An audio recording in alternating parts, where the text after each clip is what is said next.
Factory work in the Industrial Revolution was one of the absolute worst jobs you could have, right next to basically anything involving sanitation or street cleaning. And yet, as bad as things were, there were entire communities of people who would move to these industrial cities just for the opportunity to work. So how bad was it really? The first thing you need to understand is why people even went to work here. And honestly, it comes down to two words: food and fuel. As the Industrial Revolution started sweeping across Europe and North America, it sucked in rural populations like a giant vacuum cleaner on turbo mode. Many farmers were driven off their land by new agricultural technologies that meant they didn't need as many hands to run their farms. So they packed up and headed to the nearest big city in search of work. When they got there, though, they found themselves competing for jobs against an army of people already living in those cities. People who worked in factories assembling textiles by hand, and those are the lucky ones, were making around 60 cents a day, which is roughly $20 in today's money. That wasn't enough to live on comfortably, but it was enough to survive on if you lived frugally. For comparison, farm laborers made around 40 cents a day. So, if you were making 60 cents, that was great. Plus, you could always make more money if you moved from hand labor to machine labor. And if you really wanted to make some real money, you could take up work maintaining the machines. Work in this field was considered skilled and you were handsomely rewarded for it. But the way you became a skilled engineer was by starting out as unskilled labor.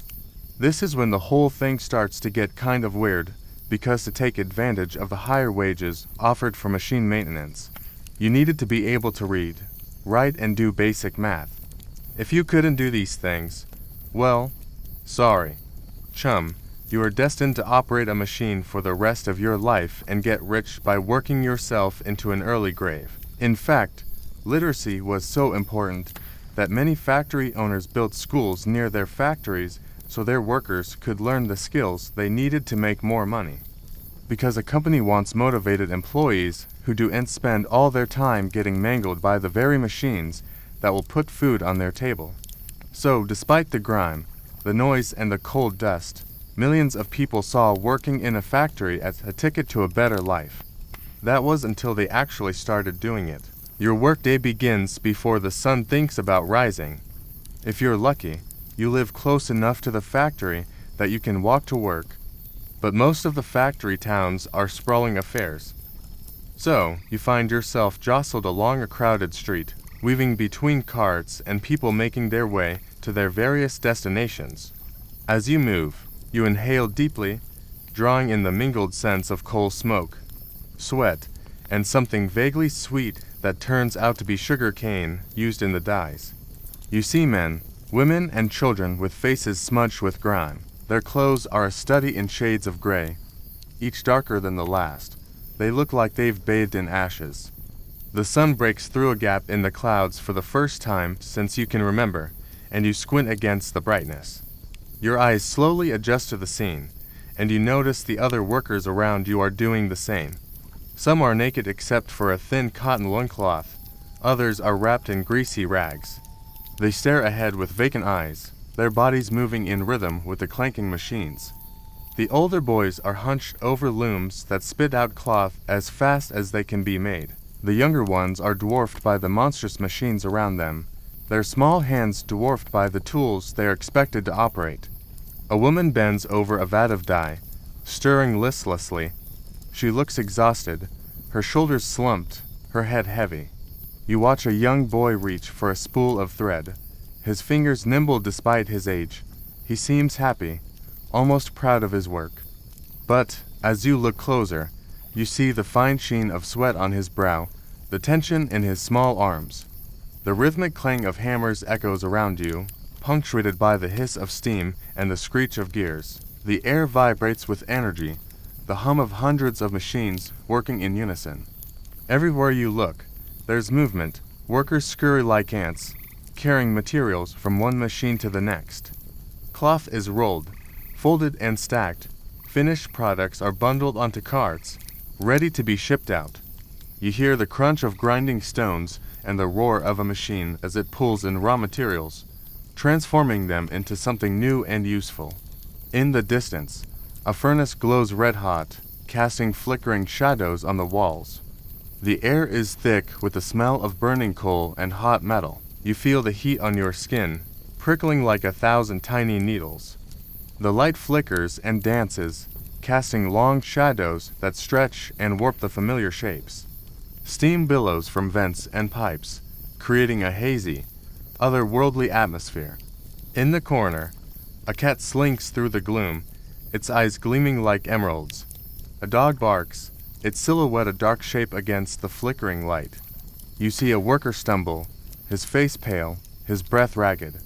His colleagues rush to his side, helping him up. He's dazed, his eyes unfocused. They carry him away, leaving you wondering about the price of this relentless progress. Everywhere you look, you see evidence of the machine's power. Coils of wire hang like metallic snakes. Gears turn, pistons pump, belts spin. In the center of it all, a towering loom, its intricate workings a testament to human ingenuity. Its rhythmic clatter is the heartbeat of the workshop, a constant reminder of the relentless pace of production. You reach out to touch a cool bit of metal, feeling the smooth contours beneath your fingers. The machine hums, vibrating with power. It's a symphony of motion, a ballet of steel and smoke. Around you, workers move with practiced grace, their bodies in sync with the machine's rhythm. They feed it raw materials, guiding the levers and pulleys with practiced hands.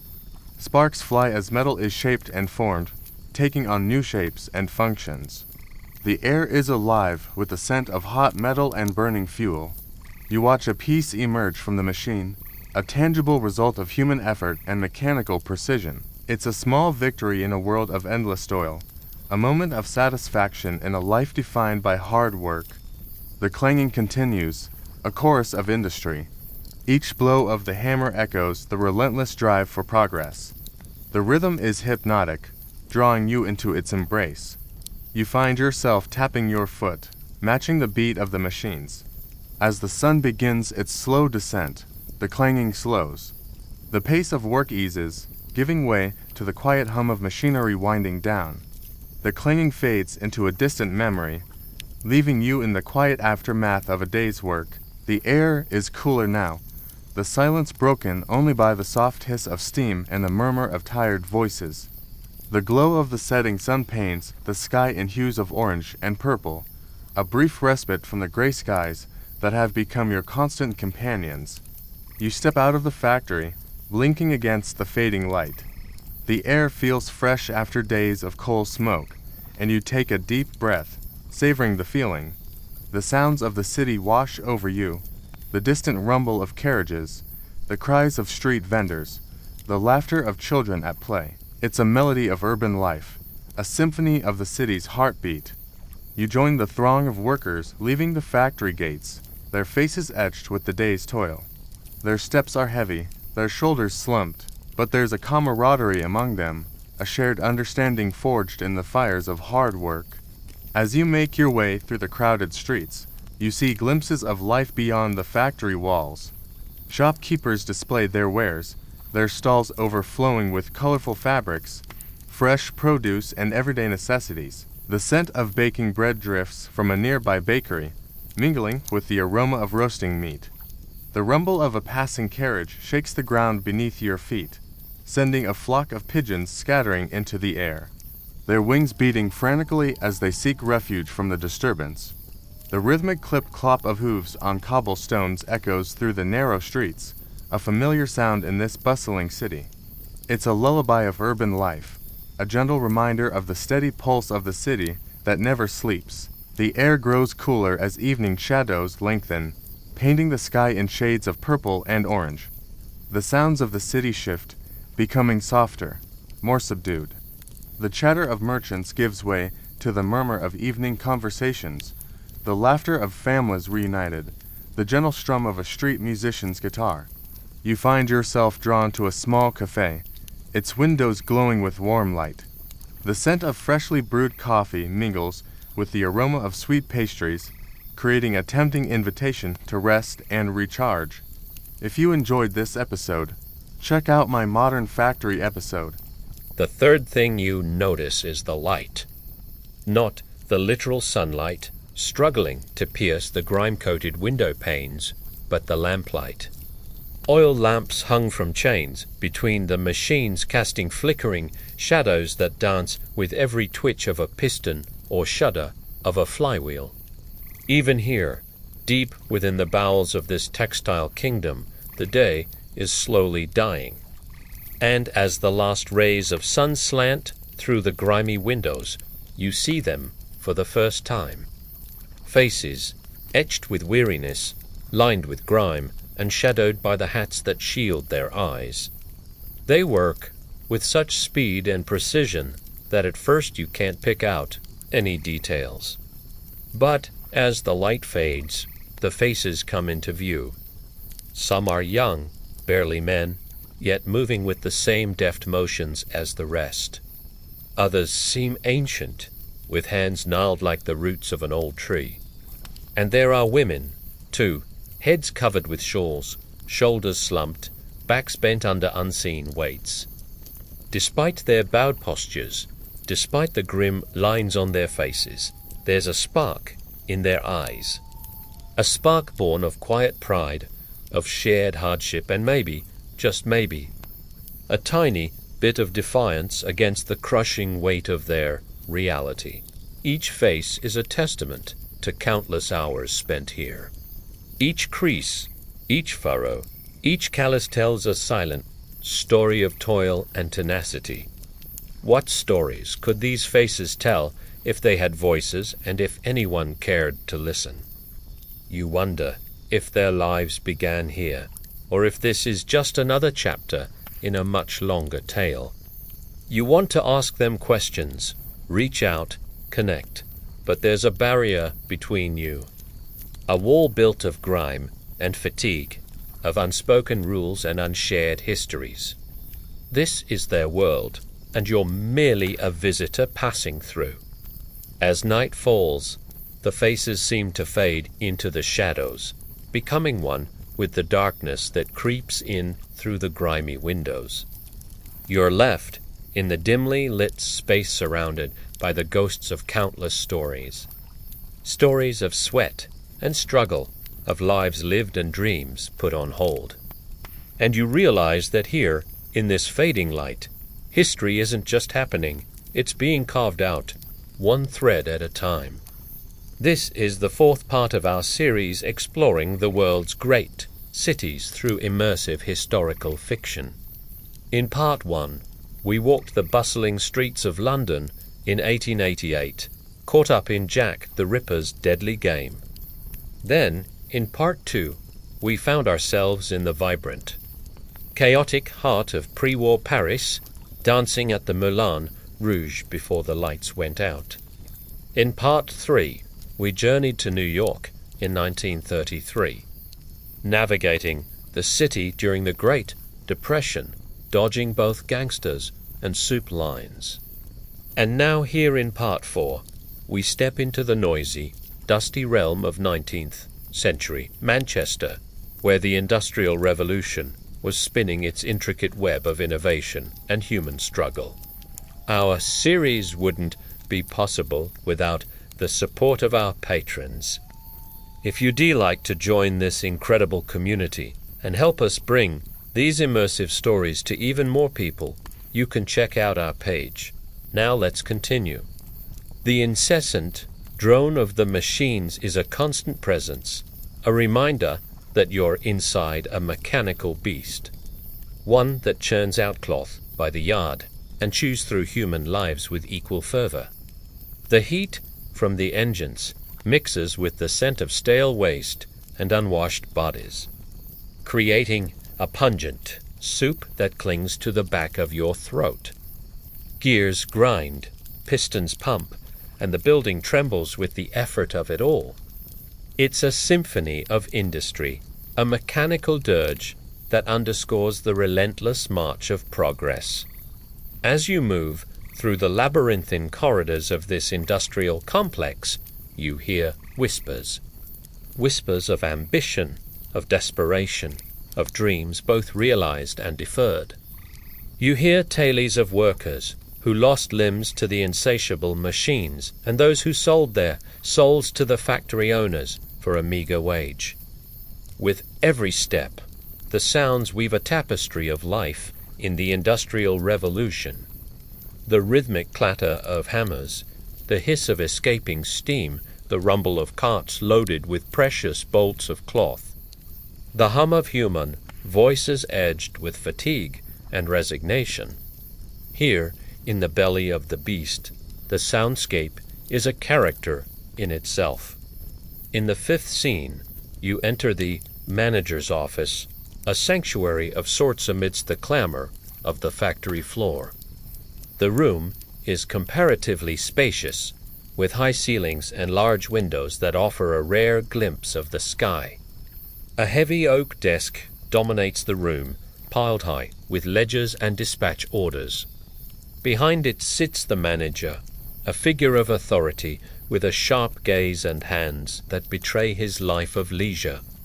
The walls are lined with maps showing the far-flung reaches of their trade, reminding you that the cloth made here ends up adorning the finest homes and covering the naked ambitions of kings.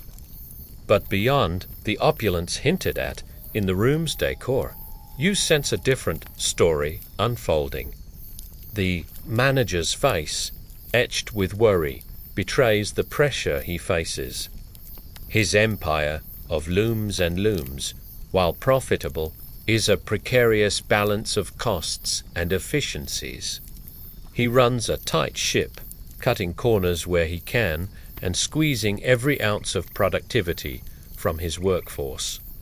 You overhear snippets of his conversations, veiled threats to suppliers, stern warnings to foremen, and hushed discussions about accidents and their cover-ups.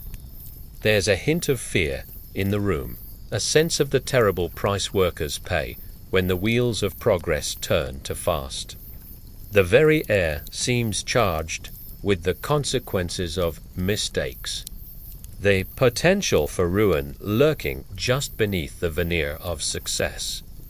The manager's office is a microcosm of the Industrial Revolution, a place where fortunes are made and lives are sacrificed on the altar of efficiency and profit. In the sixth and final scene, you find yourself in the workers' boarding house, a place where the harsh realities of factory life are traded for a roof and a bowl of thin soup. The air is thick with the smell of stale waste and unwashed bodies. Bunks line the walls, each one a monument to exhaustion. On a chipped table, a single oil lamp casts long shadows on the faces gathered around it. Here, tired workers swap stories, sharing news from the outside world and the latest casualty of the machines. There's a weary camaraderie here, a silent understanding forged in the fires of shared hardship. As you listen to their hushed voices, you piece together a world of grinding poverty, of families torn apart by the demands of the factory and the slow, insidious corrosion of hope. A cough echoes through the room, a harsh, rattling sound that speaks of long hours and poor air. A young woman speaks up, her voice raspy but clear, telling a tale of a friend who vanished into the churning gears, becoming just another statistic in a city that's growing too fast to count its dead. The workers' boarding house is a place of stark realities, where the human cost of progress is measured in worn-out bodies and hollowed-out eyes. Here, amidst the gloom and grime, you witness the silent rebellion of the human spirit, the refusal to be broken by the crushing weight of the times. We hope you enjoyed this journey through Manchester during the Industrial Revolution. If you did, please don't forget to leave us a review. Your feedback means the world to us and helps us keep bringing these immersive historical experiences to life. Also, This month, we re-excited to announce that our immersive audio adventure is getting an update with a new companion app. The app will feature an interactive map of the city, allowing you to revisit key locations from the story at your own pace. We'll also be adding bonus content, including behind-the-scenes information and original music from the experience. Keep an eye out for the launch later this month. And finally, we want to give a huge shout-out to our patrons who make these ambitious projects possible. If you'd like to join our incredible community and support independent historical storytelling, you can check out our page. Until next time, keep exploring the past, and we'll see you in the next episode. The machines are God now, or maybe always were. Their oily breath is the air you breathe.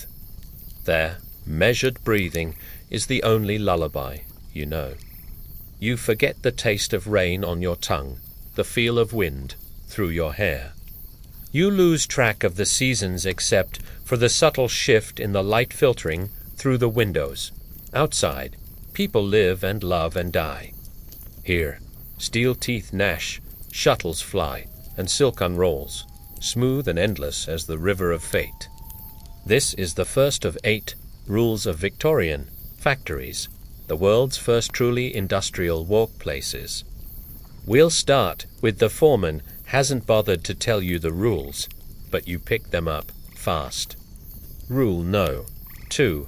If you stand, sit or do anything other than eat or pray, you'd better be doing work. That goes for Saturday mornings too. Not a single soul takes a seat. Everyone stands, leaning against a machine or stretching to reach some far corner of their station, but no one sits down unless they've clocked out. When you do need to rest, you have two choices: stare straight ahead into the oily haze, and contemplate the meaninglessness of your existence, or look down at your feet and contemplate the uneven cobbles beneath the factory floor. Sitting is neither an option nor a right. You may have come in with your own chair, but it's just as likely that your station came with one. Those chairs aren't for you, they're for the overseers. They're there to watch. The day starts with the overseer finding someone standing instead of sitting. Then they spend the next 12 hours finding people who are resting when they should be working.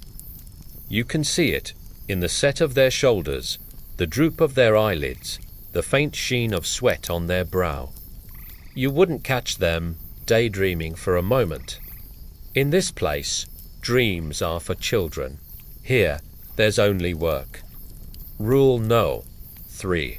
If a machine needs tending, you tend to it. Some of the machines are impatient, and you don't want to hear their frustrated clatter. That means standing by for emergencies, reaching over spinning gears, wrestling with heavy cranks. It also means being called out by name to fix some jam. You have a moment to respond before the overseer moves on, leaving you to sort it out or get blamed. Rule no. 4. Leave the decision-making to the overseers. Your role is simple: insert bobbin, pull lever, inspect thread, trim waste.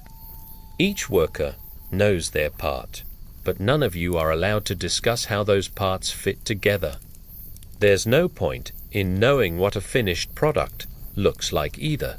Your eyes will deceive you. Silk weavers imagine they're making carpets, their shuttles flying across imaginary rooms. Engine room boys imagine they're driving stagecoaches, pulling levers to climb imaginary hills. You can't afford to daydream. But, if you must, it's best to choose wisely. Rule no. 5. Once you clock in, you're not supposed to clock out until your shift ends. People do it anyway. Sometimes a cough racks a worker's body and interrupts their endless chant. Sometimes an arm gives out or a back seizes up. or a hand slips onto a hot bit of metal. Sometimes a woman goes into labor, or a child comes running for their parent. When it happens, you've seen it happen. And you know that person won't be coming back. Most times you don't discuss it. You just carry on, the rhythm unbroken. Rule no. 6. Never speak to the foreman unless you're asked a direct question. Only fools court trouble by asking for a raise or a transfer or an explanation. Any grievance has its own method. For complaints, you write it out on a slip of paper and drop it in a box labeled General Grievances. The overseers read those papers, not to solve problems, but to file them away. For injuries, you take your complaint to the office of the mill surgeon, a doctor paid by the factory owner to keep you healthy enough to work. To be absent, you must get permission from the overseer, the night watchman, and then the gate guard. And if you're lucky enough to be paid by the piece, you can skip the overseer. That's a rare privilege, though. When payday comes, you fall in line, show your time ticket, get your money, and try not to linger. Because the sooner you leave, the less chance you have of getting killed. Rule no. 7. Don't be late. In a place where the machines start at the exact second the factory whistle screams. You can't stroll in with a cup of coffee and a story about traffic. There's no coffee here, anyway, unless you count the watery brew the older workers sip from dented tin mugs during their meager breaks. Instead of a punch card, you clock in Victorian style. By walking past a desk where a thin, hawk-eyed clerk scratches your name into a ledger. He looks like he hasn't smiled since Queen Victoria was born. Beside him is a giant wall-mounted clock. It's ticking lost under the factory's rumble, but its face impossible to ignore. If you arrive even a few minutes late, your pay for the day might be docked. And if you're late more than once in a week, you could find your job handed to the next desperate, soul waiting outside. A row of hooks along the wall serves as the locker room. You hang your coat on one, making sure it doesn't touch the oil-slicked floor. The air here is already warmer than outside, a reminder that the machines generate heat faster than the thin windows can leak it away. You roll your sleeves just enough to keep them from getting caught, another unwritten rule everyone seems to know. As you make your way to your station, you notice a tall man wiping his hands on a rag. His fingers stained a permanent grey from years of oil and grime. He points to the clock with a raised eyebrow and says, "That thing's more honest than most of the bosses." You grin, unsure if he means the timepiece, or that it simply doesn't pretend to care about you. You can't help but think about how, outside these walls, time feels elastic, stretching or shrinking depending on mood and sunlight. In here, time is rigid, mechanical, merciless. The shift bell is gospel, and the overseer patrols like a priest, ensuring every worker attends the sermon of labor. Historians still argue whether this kind of time discipline was a necessary step toward modern efficiency or just another way to wring every last ounce of productivity from human bodies. Either way, you quickly learn to pace yourself. There's no racing the clock, because the clock always wins. The funny thing is, despite all this seriousness, the workers still find ways to mark time for themselves. You overhear a group of women at the next row of looms whispering about 2 songs to dinner, their way of measuring the hours until the midday break. It's not exact, but when your day is divided into stretches of repetitive motion, any small marker becomes a comfort. Every so often, A boy of about 14 darts down the aisle with a clipboard, checking each station. His hair is flattened on one side, probably from sleeping too close to a wall. He wears no shoes, his bare feet quick and silent on the wooden floor. You realize he's the time runner, tasked with noting who's on pace and who's falling behind. You can't decide if he looks proud of the job or just resigned to it. The foreman makes another round, glancing at the clock before barking at a worker whose shuttle has jammed. The man nods and starts fixing it without slowing his hands, like he's done this 1,000 times and probably has. You notice that everyone else keeps working during the scolding, eyes down, ears half-tuned. It's an unspoken agreement. Interruptions are dangerous because they can throw off the rhythm. And rhythm is what keeps you from losing both time and fingers. The day stretches in segments defined not by natural light, but by the whistle and the clock's hands. The giant clock is both your enemy and your anchor, reminding you that even in a place where the noise makes thought slippery, the minutes are still passing, slowly, relentlessly, by now. You restarting to understand that clocking in here isn't just about starting work, it's about stepping into a different kind of reality. One where your heartbeat tries to match the rhythm of the looms, and your sense of self begins to dissolve into the steady churn of the machines. And the strange part, after a while, you almost stop noticing, almost. A note from the author. This is the beginning of a new series exploring life in Victorian factories. Each episode will immerse you in the world of industrial labor, letting you experience it through your senses and memories. I hope you enjoy. See you soon. It's time to begin work. This is a sponsored historical roleplay experience brought to you by 1848. You step off the cobblestone street and onto the creaking wooden floor of the textile mill. All around you, dozens of machines throb, with motion, interconnected in a vast network of gears and belts and shafts that drive this place like a second nervous system. Your station sits next to one of the older looms, a hulking iron frame with 1,000 moving parts, each one ready to betray you if you get careless. Up close, it's less a machine and more a living creature breathing in with the hiss of steam, breathing out with the sharp clack of gears. You swear it's watching you, even though it doesn't have eyes. The foreman gives you a brief demonstration that's equal parts instruction and warning. Thread goes here, shuttle goes there. Keep your hands out of there unless you like having fewer fingers than you came with. You nod, trying not to look at the gap between two gears where something brownish oil seems suspiciously sticky. As soon as he leaves, you begin the delicate dance of feeding the loom. Your fingers tremble slightly because while the shuttle's movement is mesmerizing, it's also fast enough that a single slip could mean a trip to the infirmary. You've heard whispers about workers losing hair, skin, or worse to these machines. Some even joke that the looms get hungry when they've been running too long.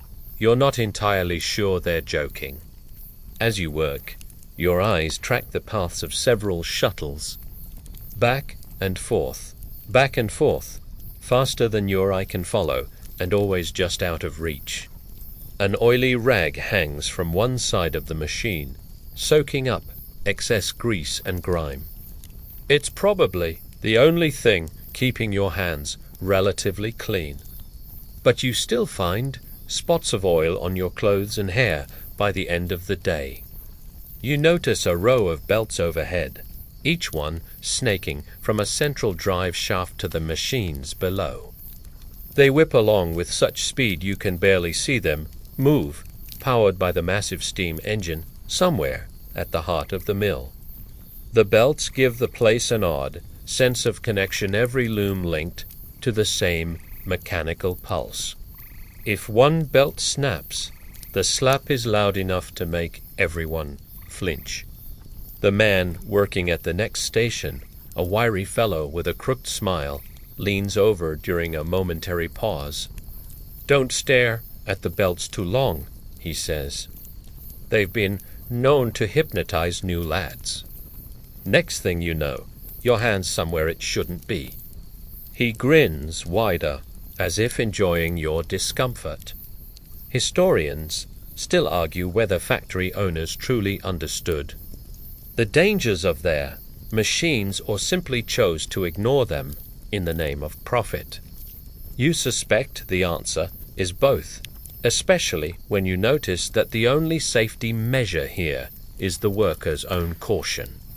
Every few minutes, you hear a sudden metallic clang from somewhere on the floor. No one panics. These noises are just part of the background music. But one sound makes the entire row pause, the sharp rip of a thread breaking. The weaver, responsible, curses under their breath and moves with practiced speed to fix it. Stopping the loom isn't an option unless the damage is serious. Instead, you repair things on the fly, working dangerously close to the still-moving parts. One particularly unsettling moment comes when a tuft of your own hair slips from under your cap. The draft from the shuttle pulls it forward, and you yank yourself back instinctively. The other workers glance your way, not in concern, but in quiet acknowledgement. Everyone has that moment once. Some have it twice and regret it. The hours pass in a blur of motion and repetition. You watch the shuttles weave in and out, the beat of the machine becoming a steady pulse in your head. Your foot falls into a matching rhythm as you keep pace with the loom. To the casual observer, it might look like a hypnotic dance, but to the men who work here, it's second nature. A rough hand clamps down on your shoulder. You jump, nearly knocking a full spool of thread off the rack. "Easy, lad," the foreman says, his voice gruff but not unkind. No need to startle yourself half to death. He nods toward the water bucket hanging from a hook nearby. "Fill that up for me, would you?" You do, as he asks, stepping outside for the first time since you arrived. The sun is bright after the dim oil lamp lighting inside, and you squint against it as you fill the bucket. Steam pours from a nearby spout and mixes with the smoke rising from a chimney to obscure the sky. The noise of the mill is much quieter here, and for a moment you can hear birds chirping and children playing. You think about going to find them, about putting down this heavy bucket and running to join them. Then you remember what the foreman said when you first started. No daydreaming. This work is dangerous enough as it is. You carry the water back inside and hand it to the foreman, who dumps it over a section of the floor where oil has pooled. The water swirls into a greasy rainbow before vanishing through the cracks in the boards. You wonder where it goes, then decide you probably don't want to know. You return to your station and to your work, and the hours melt away again. You eat your lunch, standing up, balancing on one leg, while the other is braced against the machine. The food tastes bland and cold, but that seems normal to you now. What matters is that it gives you energy to keep going. Your stomach growls with hunger again in the late afternoon, and you push your empty bowl away. Another worker smiles knowingly at you. First time, he asks, you admit. "Don't worry," he says. "The longer you stay in this game, the less you feel it." his smile vanishes. Just don't forget, the machine takes all our hungers now, even the ones we didn't have before. He doesn't explain what he means, and you're afraid to ask. You finish your shift, wiping oil and grime off your face with a scrap of rag. You leave the mill and rejoin the world, blinking against the sunlight. Your arms ache, your legs feel weak, and your head pounds as if 1,000 shuttles are hammering against your skull. For the first time since arriving, you hear the whistles that signal quitting time. You walk home slowly, automatically avoiding the puddles of oil on the pavement and glancing at the belts as you cross the street. A dog barks at you, and you flinch as if it's the sound of a shuttle snapping. In bed that night, it's hard to sleep. The rhythmic clatter of the looms echoes inside your skull. You turn onto your side, pressing your good ear against the pillow. Sleep comes fitfully, and when you dream, it's of churning wheels and flying shuttles. Historians still argue whether factory owners truly understood the dangers of their machines or simply chose to ignore them in the name of profit. You now know the answer is both. The reality of working conditions in early industrial Britain was grim, marked by a combination of ignorance, arrogance, and greed. Factory owners often disregarded the warnings of their workers who had first-hand experience of the machine's dangers. They did this either because they didn't believe the risks were significant, or because the potential profits outweighed any perceived danger. This attitude was further encouraged by a lack of government, regulation, and a culture that glorified the advancements of the Industrial Revolution. The phrase, "the machine takes our hungers now, even the ones we didn't have before," is a powerful metaphor for this experience. It suggests that factory work gradually consumes a person's identity, turning them into a mindless worker whose life revolves around the machine. This process is often compared to how addiction hijacks a person's life, turning their thoughts and actions around getting the next fix. The idea is that the job not only steals their physical health and safety, but also their mental well-being and sense of self. It strips them of their individuality and turns them into a mere cog in the machine.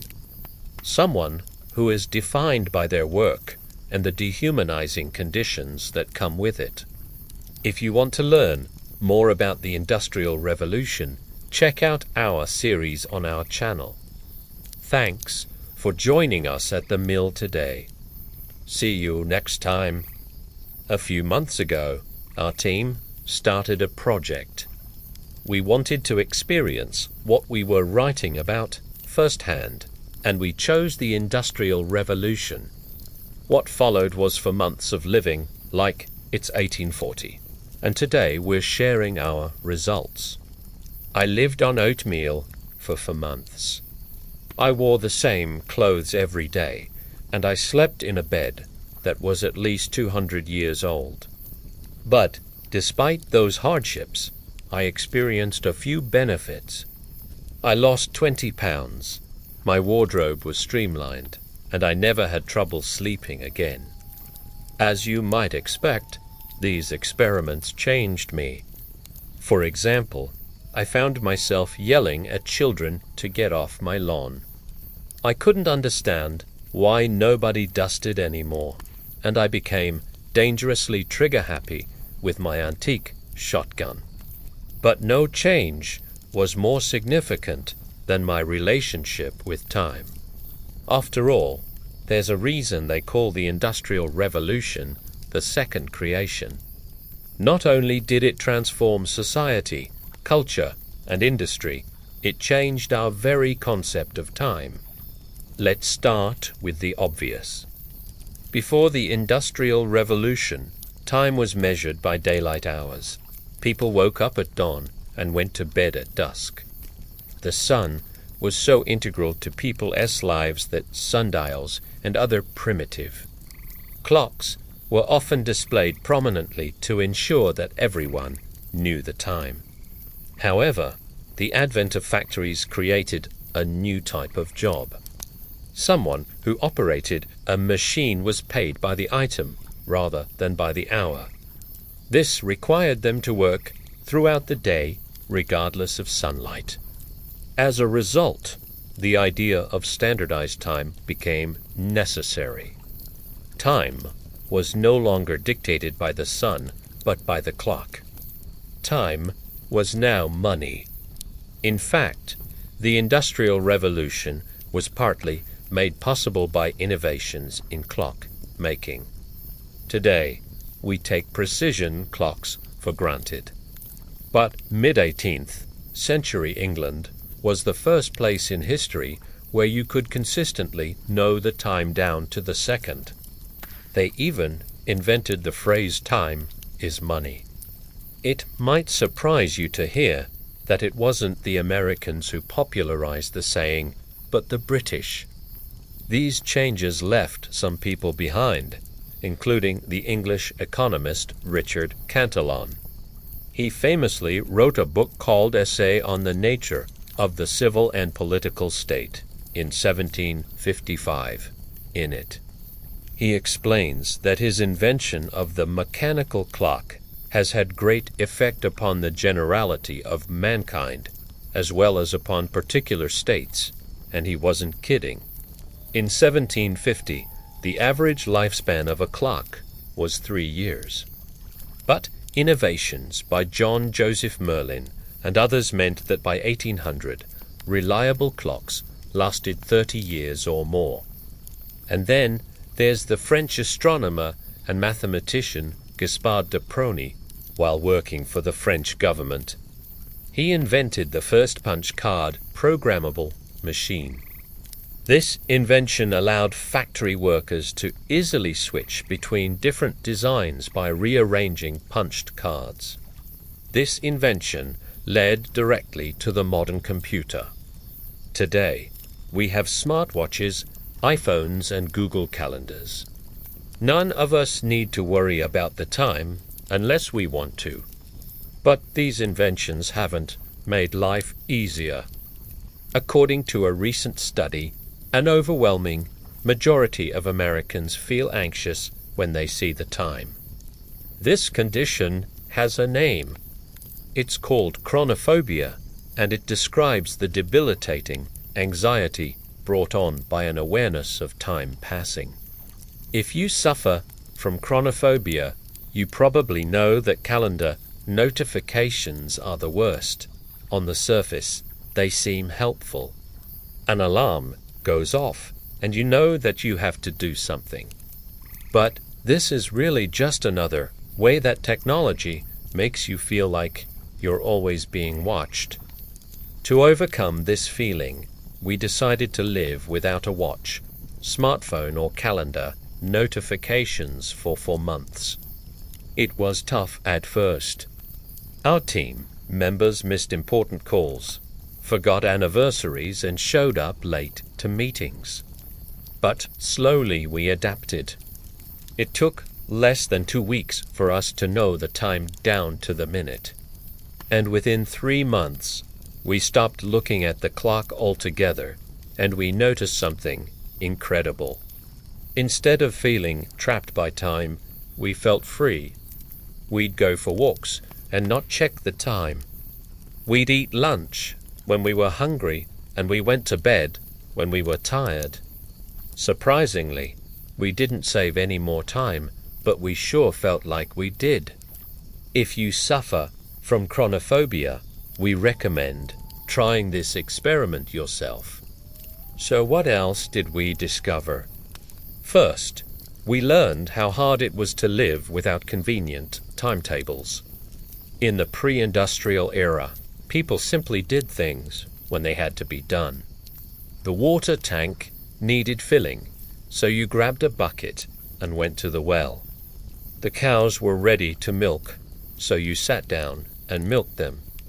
This was great because we realized that we stopped worrying about the time.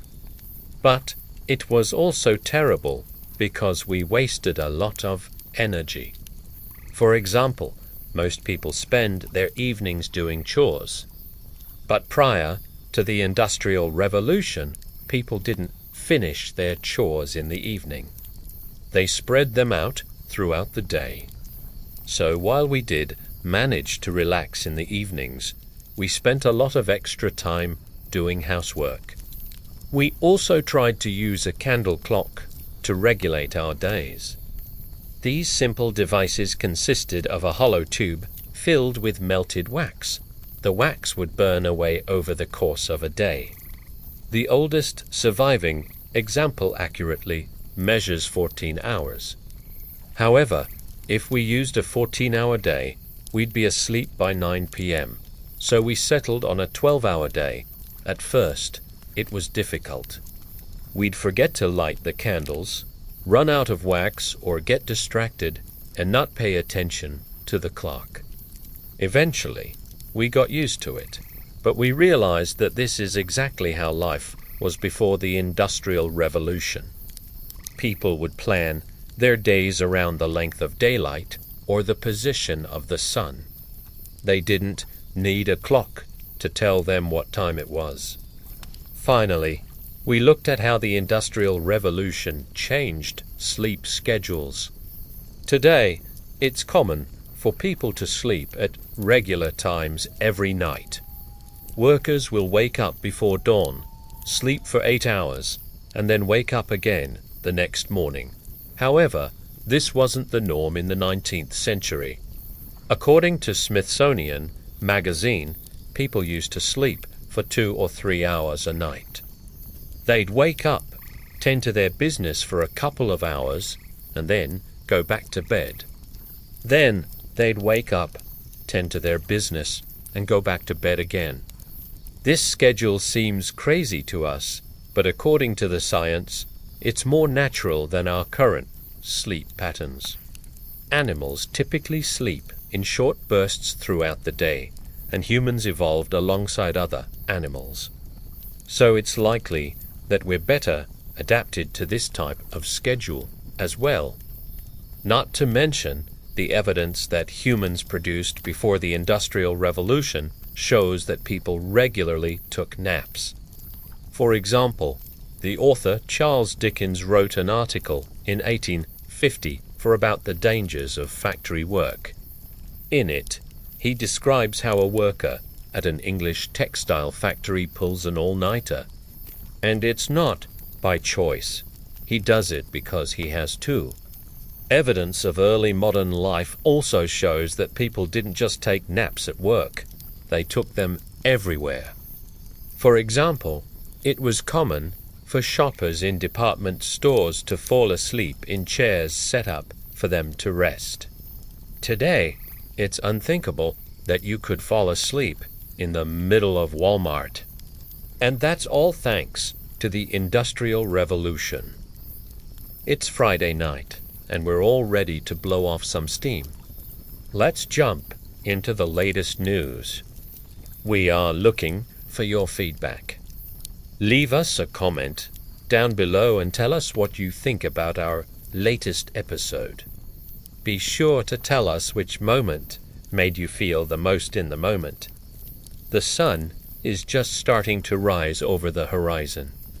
Its pale light struggles to penetrate the smoke curling up from the factory chimneys and drifting along the eaves. But inside, the work has already started. You hear the hum of spinners, the clack of looms, and the hiss of shuttles flying back and forth between them. For those who live nearby, the sound of the mill is the first thing you hear when you wake. And if your house is anything like mine, it's probably the only thing you can hear once you go inside.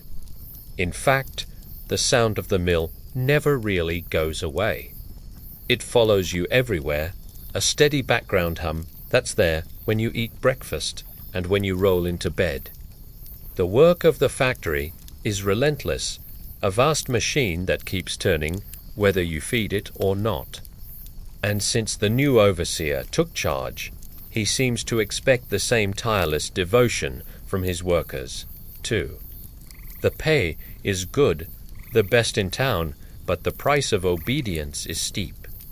One wrong move, one mistake, or one moment of weakness could mean losing your job and having to explain your failure to your family when you get home. So you keep busy. You tie your scarf tighter, pull your hat farther down, and smooth out the wrinkles in your sleeves until everything fits snugly around your bony elbows. You run your hands under the spout of cold water and splash a little in your face. Then you straighten your shoulders and tuck in your shirt. It's time to get to work. As you pass through the high archway, you join hundreds of workers shuffling along the crowded corridor, past rows of towering looms, the rhythmic beat of their hammers echoing all around. You weave and bobbin together, weaving between those who came before you and those who are just now arriving. The passage opens into a cavernous hall, its vastness a little overwhelming, sometimes. Sunlight streams in from the skylights overhead, illuminating motes dancing in the still air, and casting sharp shadows from the carts and looms scattered across the floor. It's easy to lose track of time here. In fact, it's easy to lose track of a lot of things here. If you turn your head for a second too long, you might miss the shuttle speeding toward you. Or, if you allow your foot to wander beyond the line, you might find yourself tangled in the belts overhead. This is a place where mistakes can get made in a heartbeat, where every second counts, and the consequences of distraction can be painful.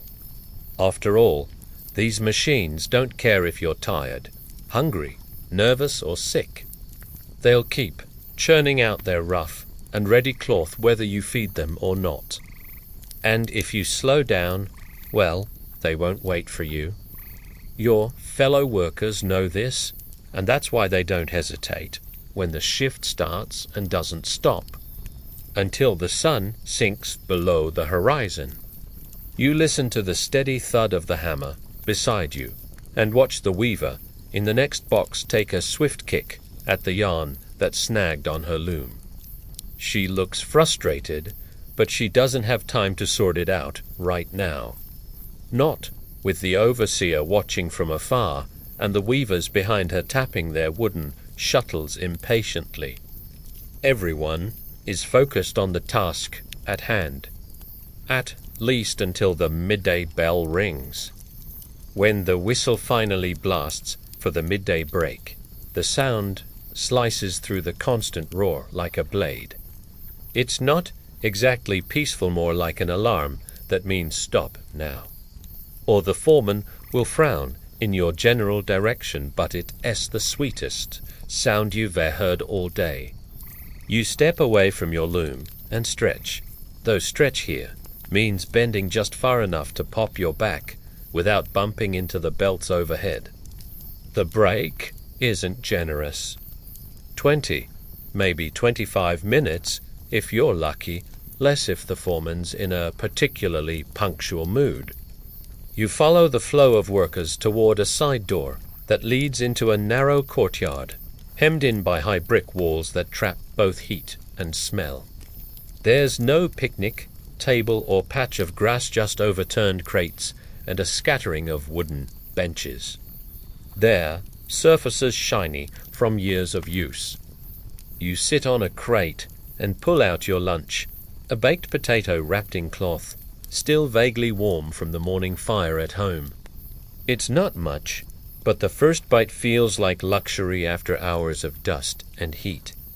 The wiry man from the next loom sits beside you and unwraps a slab of bread with something unidentifiable spread on it. He offers a bite, but you politely decline. It smells like it might have been cheese once in another lifetime. Around you, small knots of workers cluster together, talking quickly, trying to fit gossip, complaints and humor into the short window before the machines demand them back. The conversations are loud not because anyone wants to shout, but because after hours of bellowing over the looms, whispering feels unnatural. One woman tells a story about a man who once fell asleep in the wool storehouse and woke up covered in so much lint that the overseer thought he was a runaway bale. Another worker swears he saw a rat drag away an entire heel of bread last week, carrying it like a baby, he insists. Historians still argue whether rats were the true rulers of factory yards or simply opportunists in a world overflowing with crumbs. You notice a group of younger workers playing a quick game with marbles in a cleared corner of the yard. Their laughter cuts through the background clatter spilling from the open windows. For a brief moment, it feels almost like a schoolyard until the foreman's voice booms from the doorway, reminding everyone how little time they have left. A few workers don't even leave the floor during breaks. They hunch in the shadow of their machines, eating in silence, eyes closed against the heat. Maybe it's habit, maybe it's exhaustion. You can't tell, but you suspect it's both. You finish your potato and brush the crumbs from your lap. The wiry man drains the last of his water from a dented flask, then tips it toward you in a kind of toast. Best part of the day, he says. Pity it's also the shortest. You nod in agreement. The whistle shrieks again, less a gentle reminder than a commandant. The courtyard empties like someone pulled a plug. You shuffle back toward your station, still chewing the last mouthful, knowing the loom will be waiting exactly as you left it. Inside, the air feels heavier than before, the heat having built up over the morning. The cotton dust hangs thick, almost visible in the dim light, swirling whenever someone passes too quickly. You wipe your brow, settle into place, and fall back into the rhythm. The break lingers in your mind for a while, like a small bright spot in a long grey stretch. But soon, even that memory is swallowed by the steady clack and hiss as the hours ahead start to stretch once more. This is the end of part 1. What did you think? Let us know down in the comments. We want to know which moments made you feel the most immersed in this world. On Saturday, we're going to publish part 2 of this story, but it won't be available to everyone. It'll only be available to those of you who sign up for our free newsletter. So, if you want access to the next part of the story, sign up with the link in the description. And don't forget, we're always looking for your feedback. Leave us a comment down below and let us know what you think about this format. A huge thank you to all of our supporters whose names you can see on screen right now. We couldn't make these ambitious projects without your support. If you want to see your name on the screen and contribute to our mission of making history fun for everyone, you can join our membership program today. The link is in the description. We've been receiving requests to make a video about Victorian England for years, and I am pleased to say that today is that day. However, to clarify, this is not going to be a video about Queen Victoria. Sure, she was the monarch when the Industrial Revolution was in full swing, but we have already made a video about her. And, frankly, it's one of my least favorites. This time, we'll focus on what life was really like in Victorian England, both good and bad. Let's go back to the beginning. In 1837, when Queen Victoria came to power, Britain was a drastically different place than it would be at the turn of the century. At the time, the Industrial Revolution was rapidly changing the landscape of work and daily life. As more and more people moved to cities, they created overcrowded slums around factories and mills. These large textile plants housed machines that were powered by moving water, which required construction along riverbanks. So people moved to cities like Manchester and Leeds, where work in the mills was plentiful, even if living conditions were cramped. Workers who ran the machines were typically women and children who could fit in small spaces to adjust the looms. Men operated the heavier machinery, but they, too, were routinely exposed to toxic materials and lung-destroying dust. Working hours were long and pay was meager. Meaning entire, families had to be involved in textile production to lift themselves out of poverty. As the night shift begins winding down, you walk out of the mill alongside hundreds of others. Most are too tired to speak, so they fall silent in little groups as they make their way home. A few stubborn men continue arguing about the new sliding looms, though nobody seems to know whether they make the machines faster or slower. The clack of their footsteps on the cobblestones echoes off the brick buildings lining the street, mimicking the beat of the loom. You pause to light your pipe, inhaling deeply and letting the tobacco clear out the gritty residue in your lungs. When the evening whistle finally screams, you don't so much walk out of the mill as leak out your body following the flow of workers, as if carried by the same current that powers the belts overhead. The air outside is cool by comparison, though it still carries the faint taste of coal smoke and wet brick. Your home is only a short walk from the factory gates, which is exactly how the owners like it. The row of lodging houses sits close enough that you could, in theory, hear the factory whistle from your bed. In practice, you rarely make it to bed before the sound is a distant echo in your ears. The building you rent a room in leans slightly to one side, as if it's tired too. Its brickwork is mottled with soot, and its roof sags like a wet loaf of bread.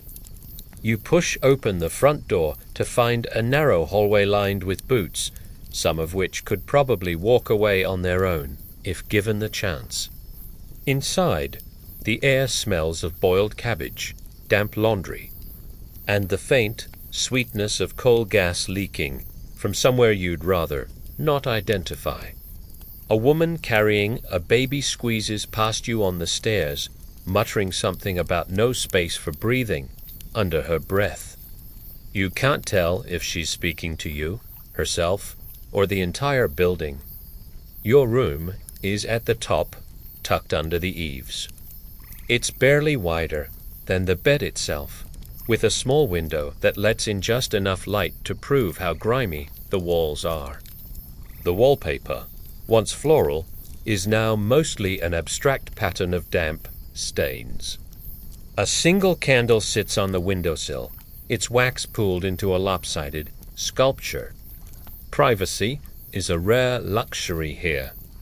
You share the hallway with 3 other lodgers, and the thin walls turn every cough, snore, and argument into part of your own soundtrack. If someone burns their dinner downstairs, you smell it instantly. If a baby cries next door, you feel the vibrations through the bed frame. Still, there's comfort in the proximity. People look out for each other, mostly because no one else will. The wiry man from the loom lives 2 doors down. Sometimes you hear him singing softly in the evenings, a habit he swears helps shake the factory noise out of the skull. You sit on the edge of your bed, pulling off your boots and watching the day's dust puff into the air. Your socks are stiff with sweat and grime, but you're too tired to care.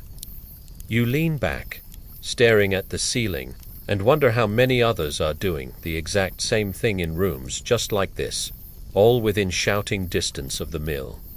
Historians still argue whether these cramped factory lodgings were an act of practicality, keeping workers close to their jobs or a calculated way to keep them dependent on the owners.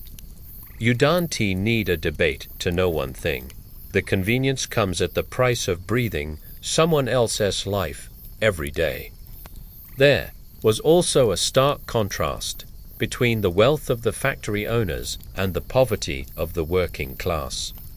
While factory owners enjoyed luxurious lifestyles with their fortunes made on textiles, the workers lived in squalid conditions and were paid very little. Sometimes there were accidents. There was a great fire in Manchester in 1840 that destroyed 60 acres of buildings and left thousands homeless. Some of those displaced sought refuge in these boarding houses, taking any bed they could get. But that meant you didn't always get to choose your roommate. The new arrivals were desperate and didn't have much in the way of furniture. So you let them share your bed, rolled up blanket and all. That was until they started snoring. At least it gave you something to do during your brief respites from work. You counted the snores to distract yourself from the constant ache in your bones and the dull throb of the loom in your head. Every cough sounded like the approach of death, and every sneeze sent a fresh wave of terror through you. The fear wasn't without reason either. Diseases spread easily in the crowded boarding houses, and the nearest doctor was usually too busy to come to your house anyway. When cholera broke out in 1848, killing hundreds of people a week, you saw the sickness steal your neighbors from their beds and leave their bodies wrapped in the same blanket that had smelled like home only days before. The early hours of the morning are the quietest time of the day in the building. Everyone's asleep except the mice, which scurry about in the walls. You wake up slowly, listening to the squeaks, then watch the pale sliver of sunrise crawl across the grimy window pane. Each nail hammered into the roof overnight, each loose floorboard complaining underfoot, each step on the stairs makes you jump. At night, you're never truly alone. Even when everyone else is asleep, you can still hear their breathing, the scrape of a chair leg, the creak of a cough. Sometimes a stranger comes through the door, drawn by the lamplight in the window, and you have to strain to make yourself small in the dark again. Eventually, the sun rises high enough to spill real light into the room, and you get dressed in the meager shade. Your stomach growls loudly, and you hesitate for a moment before picking up the small loaf of bread and cheese left for you by your landlady. As you pull on your jacket, you find a penny in the pocket. A windfall that gives you something to look forward to later. Today, after work, you'll buy yourself a pint and savor every drop of bitter sweetness. The beer garden might be full of smoke and grime, too, but at least there, the air doesn't hold the ghosts of wasted time. And, for a few precious hours, you can forget the clatter of the loom and the weight of waking in darkness. To learn more ways that the Industrial Revolution changed Victorian England, stay tuned for more information. Also, be sure to subscribe and follow us on social media. The spinner was never good with names, not that it mattered. Most folks around here didn't have names, they had numbers.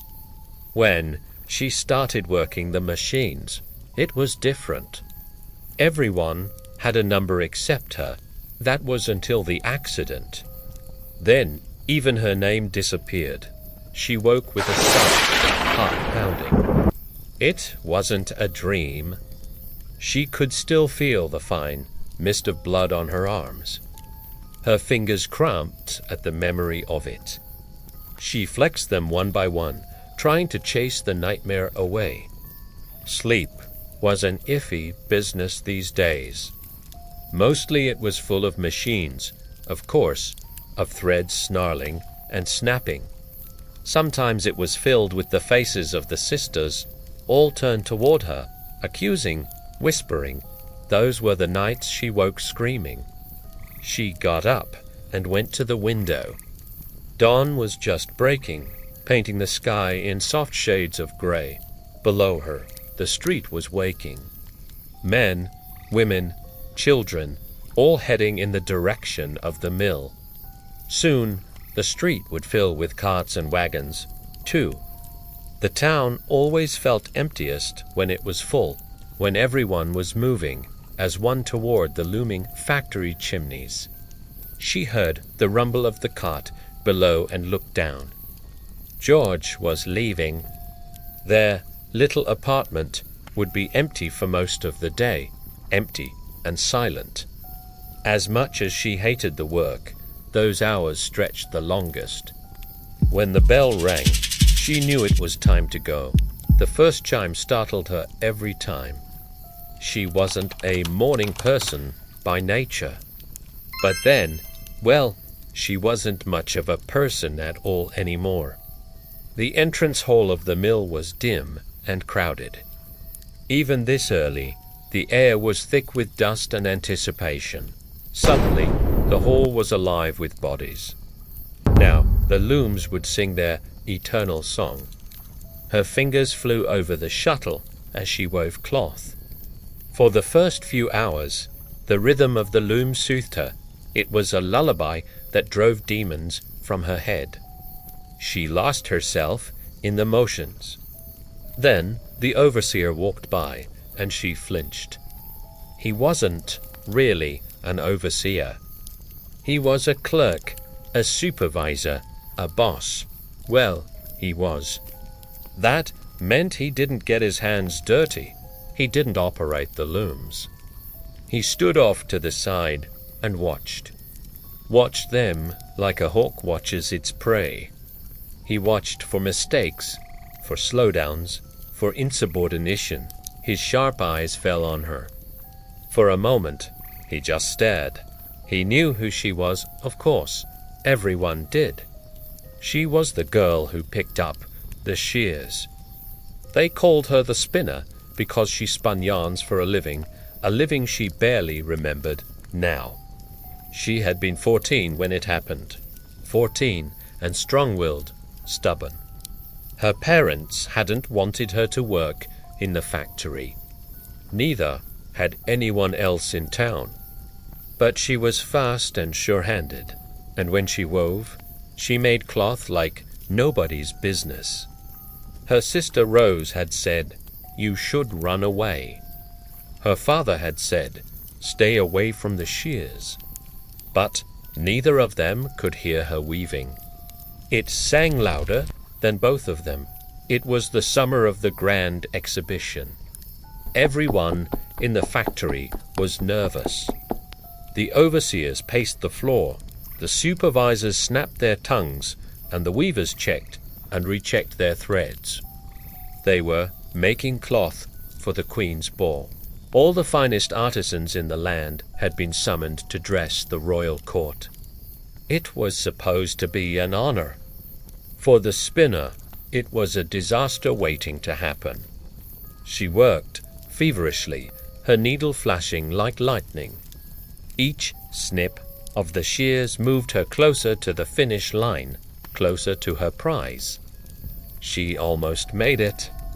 The Queen's ball gown came out perfect, rich crimson velvet, the color of courage, they said. She beamed as she placed the finished bolt on the supervisor's table. He looked at it for a long time. Finally, he gave it back to her. "See that? This gets to the Queen's room by nightfall. And mind your fingers, child. I saw you with those shears. If I see you with those again, you'll be running the looms for the rest of your life." She nodded dumbly. She ran to the Queen's room, her heart pounding in her chest. It was a vast chamber, with gold leaf curtains, priceless rugs on the floor, and dresses fit for royalty. She set the bolts on the dressing table.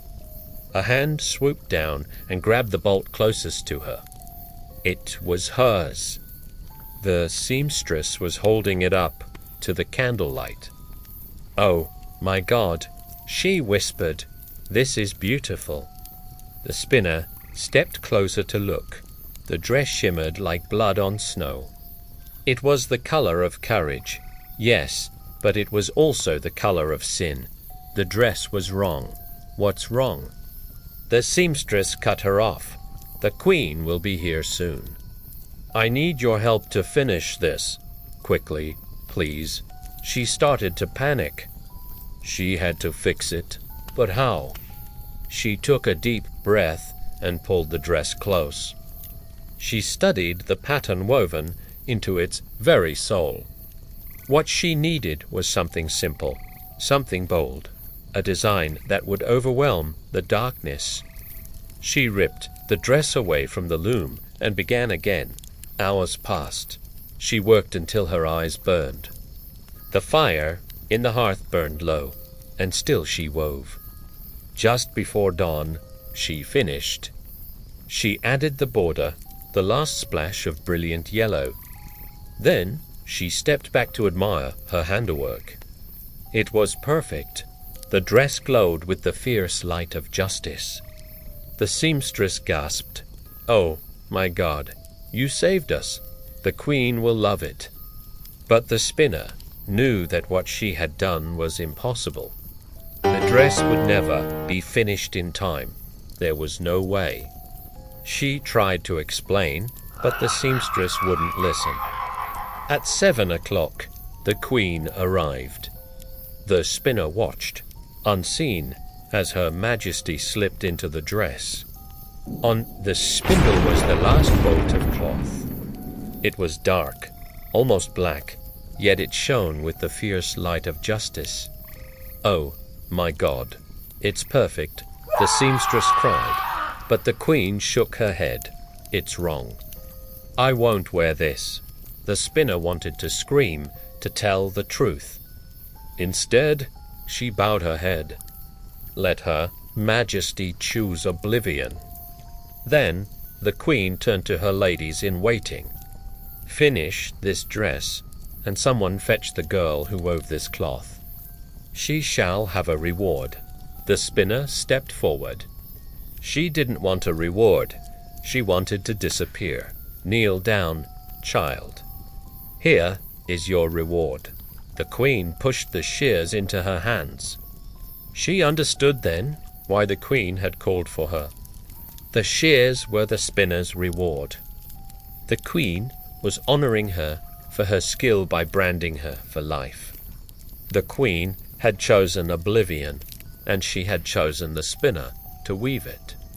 Now she wakes up every morning knowing that the Queen is sleeping soundly in the very dress she wove. The Queen who chose oblivion. The Queen who chose the spinner. This piece of flash fiction was originally published in our second issue. Some nights the factory follows you home. Not in the literal sense the building stays where it is. Looming by the river, but in your muscles, in your ears.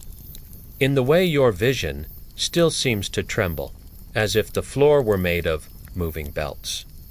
The boarding house is quieter in the evenings, but never silent. There's always some sound leaking through the walls, a kettle boiling in the kitchen, boots clumping on the stairs, someone coughing in the room next to yours. Privacy here is a matter of politeness, not reality you learn to look away when someone is washing at the basin, to ignore the whispered arguments through the partition. You light the stub of a candle and sit on the edge of the bed. The flame flickers, painting the warped ceiling boards in restless shadows. Your hands are still stained with oil and dust from the day. The water in the basin is already murky from a previous lodger's wash. but you splash your face anyway. The cold shocks you awake for a moment, and you almost resent it. You'd rather be sinking towards sleep. Downstairs, the landlady is ladling stew into chipped bowls. The smell makes your stomach growl, though you know it will be more broth than meat. She serves without much conversation. Her eyes are fixed on the clock, as if it, too, were one of the factory's machines. Time rules everything here, even the meals. At the long table, you sit across from a boy no older than 13. His face is pinched and pale under the soot smudges, and when he smiles, you see that 2 of his teeth are already missing. He works in the spinning room, a place even more dangerous than yours. He tells you, in the offhand way children sometimes do, about a friend who lost his fingers last month. He says it as if he's talking about the weather. You nod and keep eating. After dinner, some of the men go to the tavern. Others stay behind to mend clothes, play cards, or write letters home. You've never been much for cards, and you haven't written home in months, partly because you're really not sure what you say, partly because postage costs more than you'd like to spend. Instead, you climb the narrow stairs to your room and sit by the window. The street outside is lit by gas lamps, their light pooling on the wet cobblestones. Somewhere, in the distance, a cart rattles by. You can just make out the dark silhouette of the factory's roof against the night sky. Even from here, you can see steam rising from the vents, proof that some part of the machinery never stops. Not even when the workers are gone. You think about what it would be like to walk away from it. Not just for a night or a day, but for good. To see the river without the factory's shadow on it, to hear the wind without the grind of gears underneath. The thought is tempting, but it feels like imagining another planet interesting, but impossible. The candle burns low. The room smells faintly of tallow and damp wool. You stretch out on the bed and pull the thin blanket over yourself. The boards creak as someone passes in the hall. You close your eyes, and the hum of the loom starts up again in your head. Morning is only a few hours away.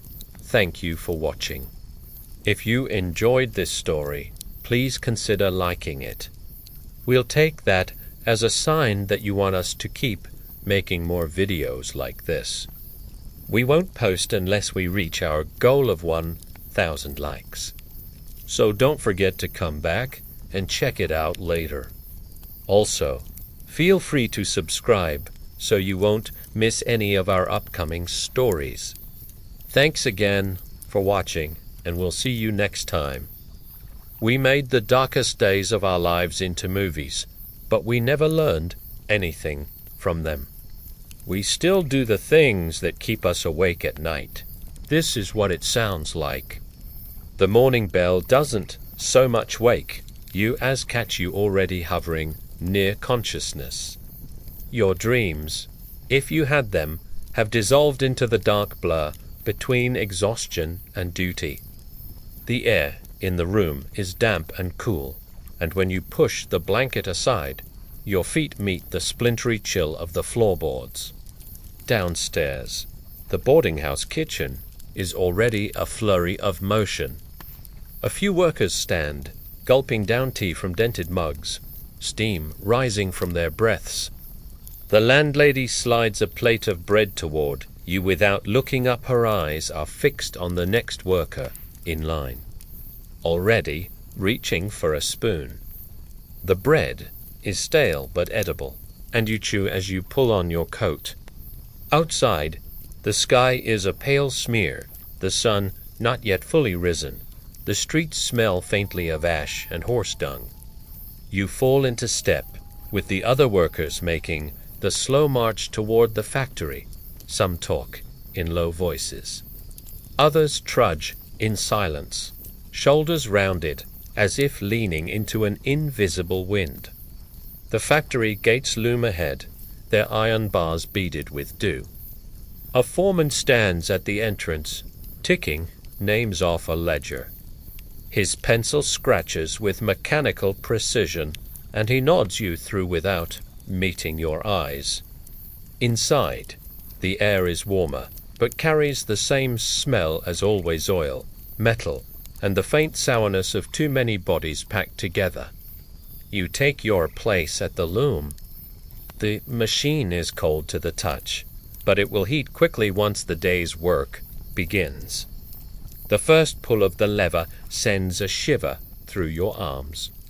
Around you, the other machines wake up one by one, their clatters joining into the familiar roar. You can feel the vibrations through the floor, through the soles of your boots, all the way into your bones. Hours pass, though it's hard to say how many. You keep your eyes on the shuttle's path, your hands steady, your mind narrowing to the rhythm. A slip could mean a broken thread or worse. At the midday break, you step outside into the yard. The sky has brightened, though clouds hang low. Workers lean against the walls, eating from tin pails. A man near you unwraps a sandwich and offers you half. You accept, grateful for the unexpected kindness.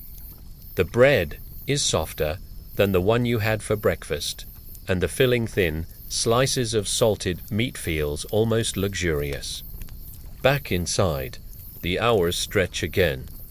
You think about home, though the thought feels more like a memory of a memory. The faces are faded, the voice is muffled. You can't decide if the distance makes you miss it more or less. By the time the final bell rings, your body feels both heavy and hollow. You file out with the others, boots scuffing the cobblestones. The evening air smells of coal smoke and wet stone. You know the routine. Supper at the boarding house, maybe a few words with the boy from the spinning room, then bed. But tonight, as you pass the river, you stop. The water is dark and slow, carrying the reflection of the factory's windows. You stand there longer than you mean to, watching the current, until the cold begins to creep into your fingers. When you finally turn toward the boarding house, the gas lamps are already lit, and the steam from the factory is still rising into the night. All around you, the world is waking up, but no one notices. They're living on autopilot, going through the motions of life without truly being there. And this story isn't just fiction. It's happening right now, all around us. How many of us are sleepwalking through our days? How many of us are just going through the motions? We wake up every morning, we get dressed, we go to work. We do the same thing day in, day out, until we retire. And if we're lucky, we get to do this for 30 years. Then we wake up one day and realize we're old. We've missed out on life. We don't even remember what it was like to be young. You see, we're all terminally tech-neck. We're staring at our phones all the time. We're too busy sending messages, checking our social media accounts, and looking at pictures of people we went to school with. We're too busy doing all these things that don't really matter. We don't have time to enjoy the present moment, to savor the taste of our food, the warmth of the sun on our skin, the sound of our favorite song. We're too busy trying to capture the perfect Instagram picture. We're too busy trying to live up to the expectations of others. We're too busy chasing likes and validation. That's why it's important to take a step back every now and then, to put down our phones, to look around us and to appreciate the world we're living in. Because the truth is, it's easy to lose ourselves in the hustle and bustle of everyday life. It's easy to forget what's really important. But if we're not careful, we'll end up like the protagonist, waking up one day and realizing that you've wasted your life. Here's the problem. Most people don't want to hear this. They're too busy living on autopilot to take the time to listen. But those who do hear this call, who do take the time to listen, they're the ones who change the world. They're the ones who make a difference. The thing is, we're all terminally tech-neck. We're staring at our phones all the time. We're too busy sending messages, checking our social media accounts, and looking at pictures of people we went to school with. We're too busy doing all these things that don't really matter. We don't have time to enjoy the present moment, to savor the taste of our food, the warmth of the sun on our skin, the sound of our favorite song. We're too busy trying to capture the perfect Instagram picture.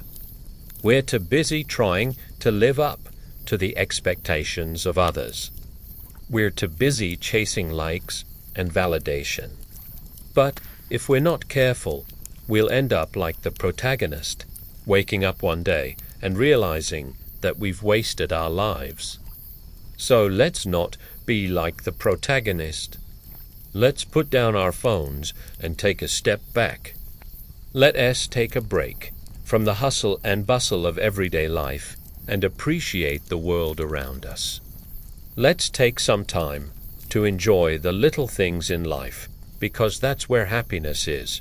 That's where meaning is. That's where life is. If you understand this, write in the comments meaning, so that I know that you're one of us. This is an experiment to see how many people will wake up and actually listen to what I am saying here. I believe that most people don't want to hear this. They're too busy living on autopilot to take the time to listen. But if you're one of the few who does hear this call, who does take the time to listen, then I hope you'll join me in this mission to spread awareness about the importance of living in the present moment. Together, we can make a difference. Together, we can wake up the world. Now check out another short I think you'll like. Or watch this video again.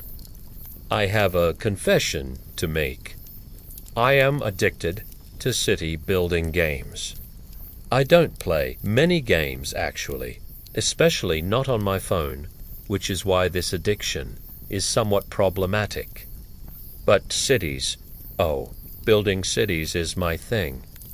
I can lose hours upon hours getting lost in the needs and wants of my virtual citizens. But here's the thing, I hate building cities in real life. I love visiting cities, getting lost in their nooks and crannies, discovering cool shops or architecture or statues, taking in the sights and sounds and smells of a busy street. I even love reading about cities, how they got started, how they grew, who lived there, the things that happened between those four walls. But putting people and buildings together to build a city, no thanks. So let's talk about why that might be. Hello, and welcome to this channel. Cities in real life are complicated. There's a lot going on, far more than any one person could keep track of. It's easy to feel overwhelmed or even intimidated by them. And while it is hard to imagine that anyone could possibly understand all the parts of a big city, it's also true that understanding the parts leads to understanding the whole. In a city-building game, though, you get to start with nothing but a few sheep and a river, and the goal of building the best city possible. All the pieces are yours to put in place however you see fit. If the river floods or the fire spreads, it's because you made a mistake somewhere, which means fixing the problem is completely up to you. In other words, it's a game. Cities, on the other hand, aren't a game. They grow organically through the actions of hundreds of thousands or millions of people. You don't get to decide what happens to them or why. And just as no two people are the same, no two cities are either. Cities change constantly. They're alive. In fact, the word city itself comes from the Latin word for citizen. So studying cities is studying people. The only way to understand a city is to understand its people. But unless you are that city, which I guess we are, you can't do that very well. Let's go back to the city building games, though. The game I'm playing right now has me building a medieval city. So let's talk a bit about medieval cities. In this game, I can build anything I want. A blacksmith here, a tavern there. And as the game goes on, more and more complex structures. Sure, these buildings need certain requirements met in order to function, but the options are endless. Not so much in real medieval cities. You see, each building in a medieval city had a purpose, and it needed to be built over and over again. What worked for a city of 10,000 was pretty much what worked for a city of 50,000, just bigger. This meant that most cities looked pretty similar to one another, with slight changes based on the landscape and the materials available. And while we may marvel at the symmetry and grandness of Rome or Florence today, their architecture wouldn't have seemed all that special to someone living in them at the time. Medieval cities were notoriously dirty, overcrowded, and unsafe, plagued by fires, disease, and war. While wealthy, merchants might have enjoyed the variety available in their markets or the comfort of their homes. Most folks couldn't afford comforts and had to struggle just to survive. Now, despite the hardships, life in a medieval city wasn't all bad. Tradesmen and artisans developed guilds to protect their economic interests and provide training for new workers. The cities themselves were usually located in strategic spots for trade or defense, meaning there was always something interesting going on. Travel was difficult, so events could take months to reach you, but you'd still hear about them eventually. In other words, medieval cities were full of opportunity, community, and culture. There was work, but it was dangerous and poorly paid. There was entertainment, but it was violent and bloody. There was learning, but it was often religious in nature. Everything was tinged with hardship, poverty, disease, death. For every positive, there was a negative. And that's kind of depressing. The main appeal of building a medieval city in a game, for me anyway, is that I get to plan around those negatives. I can put parks next to the residential district so the citizens don't catch disease as easily. I can add watchtowers and stone walls to keep out invading armies. I can add public baths. I can't really undo the violence, but I can mitigate everything else. My citizens are safe. They're happy. They're healthy. That is until they revolt because I neglected to build enough pubs. Okay, I can't win. The thing is, though, cities aren't built just to house people or give them jobs or make their lives easier. They're built to solve problems. Big cities in particular are centers of exchange, bringing people together to buy and sell goods, ideas, and services. Trade requires a large workforce, but a workforce needs housing, food, water, schools, entertainment. A city is a collection of all the things necessary for a society to function. I like to think of it like a machine. Each part has to do its job correctly for the whole machine to work. Without farmers, where would your food come from? Without teachers, how will future generations read and write? Without blacksmiths, how will you make tools? Each piece fits together with all the others to keep the machine running smoothly, hopefully. What medieval cities lack in personal freedom, they gain in consistency. There are fewer variables at play, fewer things that can go wrong. Farmers are farmers and blacksmiths are blacksmiths, and that's just how it is. These days, though, our world is changing fast. New technologies allow us to communicate and travel faster than ever before.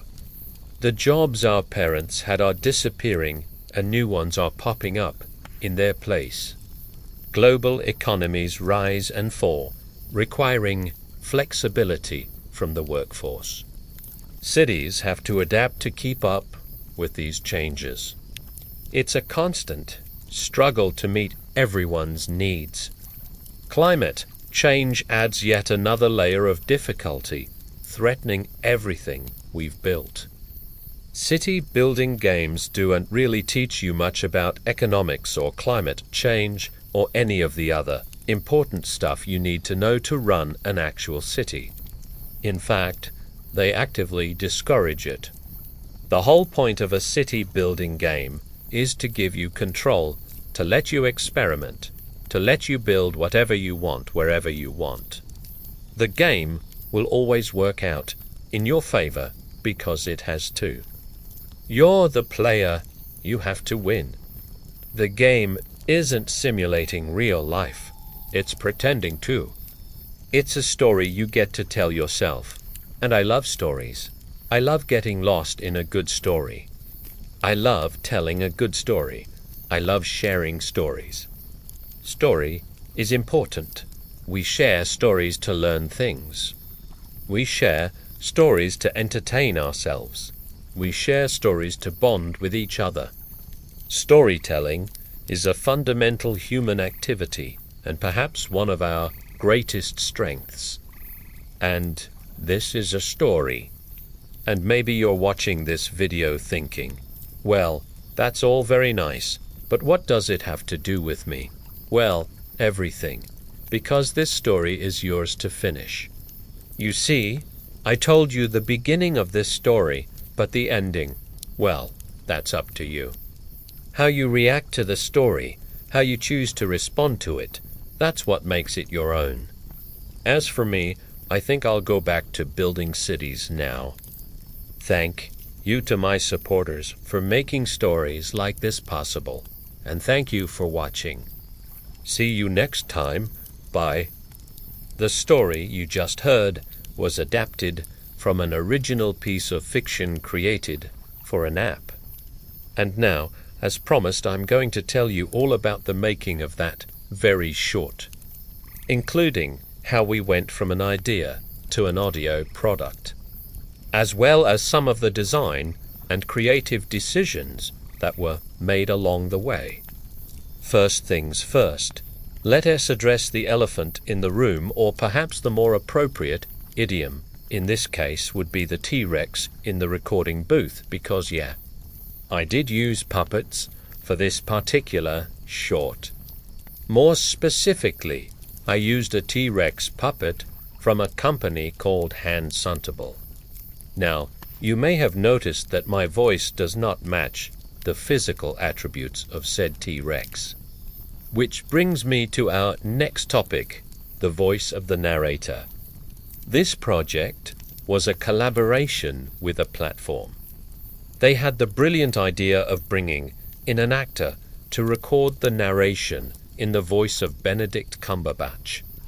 As you may know, Benedict Cumberbatch is a British actor who has narrated audiobooks of works by authors such as Sir Arthur Conan Doyle.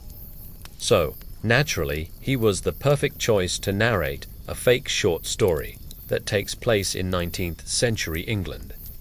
So thanks to this platform, I got to meet and work with the one and only Simon Preble. He recorded the narration in a studio while I watched anxiously from behind the glass. My heart nearly exploded when he read the line, "You take your place at the loom." The first threads pass through your fingers with a familiarity that feels like surrender. In fact, I'll play it for you again. The first threads pass through your fingers with a familiarity that feels like surrender. It was everything I hoped for and more. If you'd like to hear more of Simon's work, I highly recommend checking out the audiobooks he narrated for Hansel and Gretel Audio. Now, I mentioned earlier that this was a collaboration, and I owe a huge thank you to the team who were instrumental in bringing this project to life. And while we're on the topic of thank yous, I'd also like to express my deepest gratitude to a friend whose work was an inspiration for this entire project. Their short stories often feature a similar style of world building and character development. And as usual, they kindly provided feedback and support throughout the production process. But enough self-indulgent name-dropping. Let's talk about the creative vision for this short. From the beginning, I wanted to create a story that evoked the atmosphere of 19th century industrial England. To achieve this, I focused on two key elements: setting and sound design. In terms of setting, I wanted to immerse the listener in the sights and sounds of a bustling factory town. To that end, I wrote detailed descriptions of the boarding house, the factory, and the streets of the fictional town where the story is set. These descriptions served as the basis for the production design team to create the sets and props needed for filming. Sound design was also crucial in establishing the period feel of the story, to capture the essence of 19th century England. I worked closely with the sound designers to incorporate elements such as horse-drawn carts, factory machinery, and steam engines into the soundtrack. Additionally, the use of live-action sound effects allowed us to further enhance the realism of the final product. For example, during the scene where the main character walks down a misty street, the sound of rain and dripping water adds a layer of atmosphere that would have been difficult to achieve with Foley alone.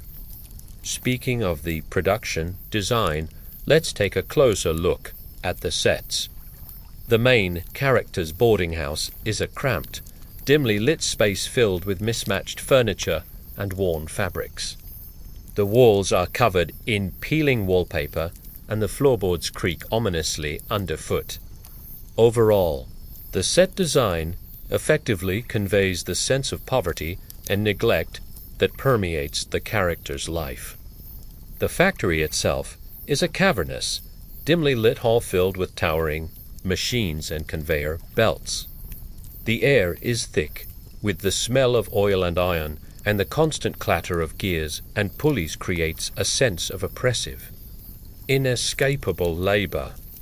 The stark, utilitarian sets serve as a backdrop for the main character's descent into the monotony and drudgery of factory life. Let's discuss the costume design. The goal was to create costumes that were not only historically accurate, but also visually striking and thematically appropriate. For example, the main character's work clothes consist of a simple dark shirt and trousers tucked into sturdy leather boots. The rough, practical clothing effectively conveys the character's status as a low-level factory worker. Similarly, the Victorian-inspired dresses worn by the women in the story are both stylish and restrictive, symbolizing the limited roles available to them in society. Overall, the costume design contributes to the story's sense of place and time, while also effectively communicating the character's social standing and personal circumstances. Now let's talk about the wig and makeup design. Given that this was a period piece set in the 1800s, wigs and makeup were essential to achieving the desired historical look. The main character's hair is slicked back with a minimal amount of styling gel to create a neat and tidy appearance. Meanwhile, the women in the story wear elaborate hairstyles that are accentuated with curls and braids. These hairstyles not only reflect the fashion of the era, but also serve to distinguish the characters and elevate their status. Makeup was used sparingly, primarily to accentuate the features of the actors and to enhance their overall appearance. In terms of cinematography, the goal was to create a visual style that complemented the story's themes of confinement and claustrophobia. For example, the use of tight close-ups on the main character's face during the factory scenes emphasizes the sense of entrapment and monotony he experiences. Meanwhile, the use of low camera angles and Dutch angles during the boarding house scenes creates a sense of unease and disorientation. These techniques effectively contribute to the story's overall atmosphere of oppression and despair. Speaking of lighting, it played a crucial role in establishing the desired visual style and atmosphere for the story. Soft, even lighting was used throughout the factory scenes to create a sense of uniformity and monotony, while dramatic chiaroscuro lighting was employed in the boarding house scenes to heighten the sense of claustrophobia and despair. These lighting choices effectively contribute to the story's overall themes of social injustice and the dehumanizing effects of industrialization.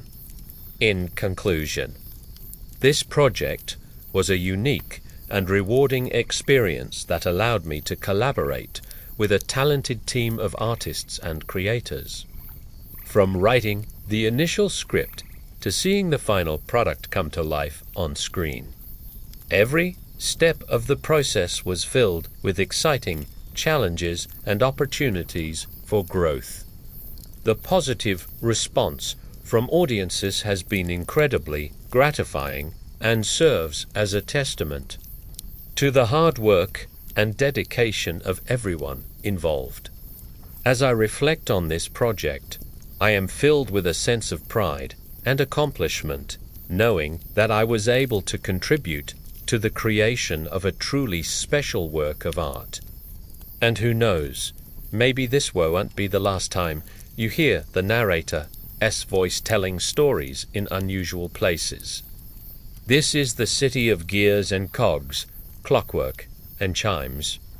Towers scrape the clouds while mechanisms tick, tock, and whir. And where metal meets muscle, grease stains mingle with blood. You're not from around here. In fact, you have no idea how you got here, but that doesn't matter. You weren't planning to stay long anyway. The trouble started the moment you stepped out of wherever you came from. All along the cobblestone streets, boys like goblins scurried, darting between legs and grabbing at loose change. Their eyes were wild and unseeing, more like chips of glass than living things. Then there was the wall, higher and colder than anything you knew. And when you tried to climb over, invisible hands dragged you back down into the muck. Finally, you stumbled into this little shop, more out of desperation than anything else. It was just a hole in the wall, really, with cracked plaster, twisted window frames, and shelves overflowing with trinkets and tools and weird, wonderful contraptions you couldn't begin to guess at. But behind the counter stood a man who seemed to fit right in. When you asked him about getting out, he didn't bother trying to hide his smile. It was sharp and cruel like shards of glass. "You're trapped now," he rasped, leaning forward. "Trapped forever." As he leaned closer, you saw something in his eyes, some spark of madness, and you bolted. That's when the narrow street swallowed you almost immediately. The factory's noise, the clamor of boots on cobblestones, gone. Here the air feels heavier, carrying the faint scent of wet stone and something metallic, like rust. The walls lean in toward each other, their upper windows shuttered, their lower doors sealed with warped wood and iron latches. Your footsteps sound louder than they should, each one echoing off the stone until it feels like you're being followed. You glance back. Nothing but the mouth of the street behind you, a thin slice of evening light. Ahead, the passage bends, and beyond that bend, the shadows seem thicker, almost tangible. You keep going. The first door you pass has a sign, but the paint is so faded it's just a ghost of letters. A window beside it is covered in dust from the inside, but there's movement beyond the grime, something shifting in slow arcs like pendulums. The second door stands, slightly ajar. A warm glow seeps through the crack, carrying with it the smell of heated oil and parchment. You pause, listening. There's a soft ticking, many ticks, actually overlapping in strange rhythms. For a moment you imagine dozens of clocks stacked on top of each other, each one keeping its own time. A voice murmurs something from inside. You don't understand the words, but the tone is low, deliberate, almost coaxing. You take a step back. The floor here is uneven, the stones tilted with age, and your boot scuffs loudly enough to make the voice stop. The silence that follows feels like it's waiting for you to move. You slip past without looking in. At the end of the passage, the street opens suddenly into a courtyard you've never seen before. The buildings here are lower, their roofs sloping unevenly, as if they've been patched together from whatever the builders had at hand. In the center stands a fountain dry, its basin cracked, but the statue in the middle is intact, a figure holding a bowl up to the sky, though the bowl is empty. There are no people, but signs of life are everywhere, laundry lines strung between windows. A wooden cart half filled with straw, a lantern still faintly warm from its flame. You hear footsteps again this time, not your own. They come from the far side of the courtyard, quick and purposeful. A shape emerges from between to houses a boy, maybe 13, his hair in the same unruly mess you noticed at the factory. It's him, the same one who tapped his temple. He doesn't seem surprised to see you. Instead, he walks straight toward you, stopping just far enough away that you can see the dirt under his fingernails. "You came," he says. His voice is quieter than you expect, but it carries. Before you can answer, he glances toward the dark alley behind him. "They'll be here soon," he says. You should see it before they know you're here.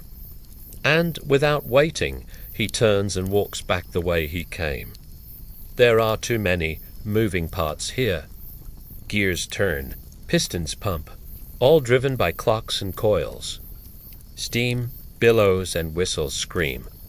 A tangle of hallways leads deeper and deeper into the belly of the machine. You have no idea where you're going or why, but you can't stop now, not when you're this close. Turning around, you realize you didn't catch the boy's name, but he didn't need one. Everyone here seems to be defined by their function, There's the man with the grinding wheel who just nods at you, his eyes fixed on his work. Beside him, someone is counting something, muttering numbers under their breath. A woman balances precariously on a ladder, wiping down a gear bigger than she is.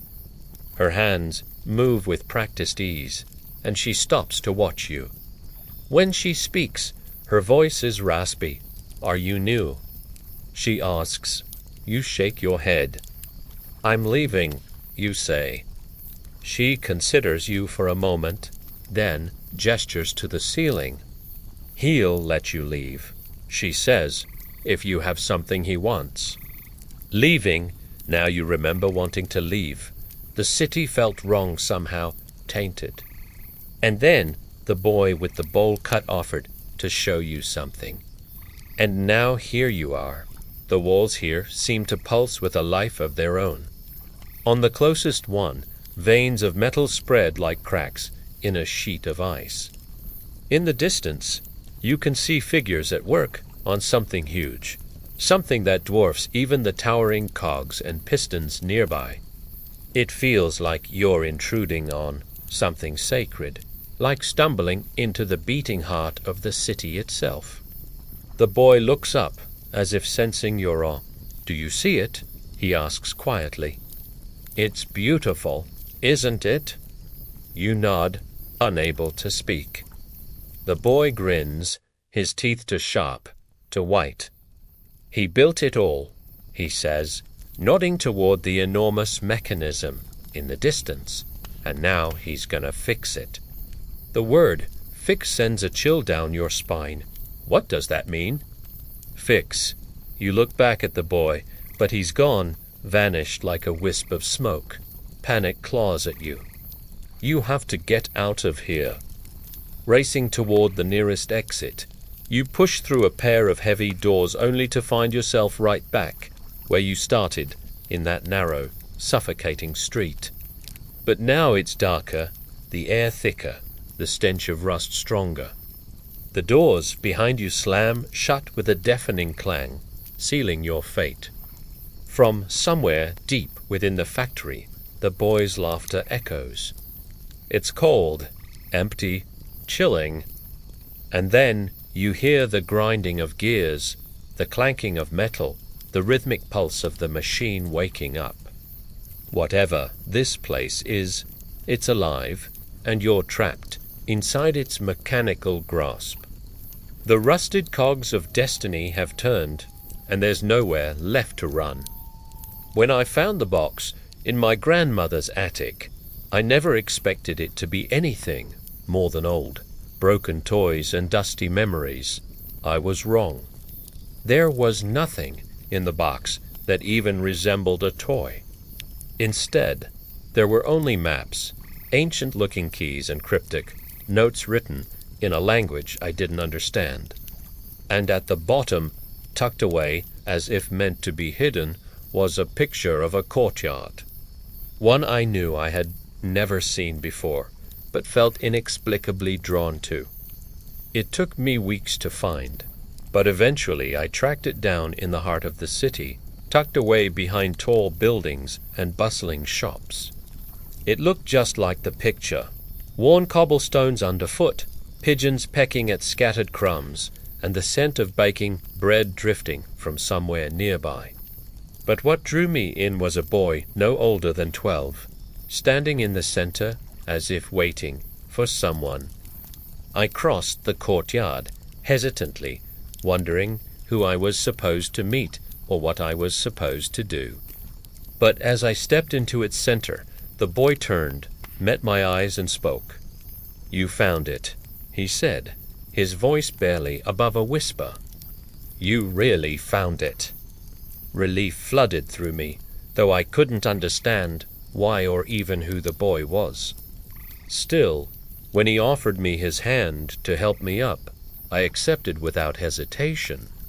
Then he started walking, and despite not knowing where we were going or why, I followed.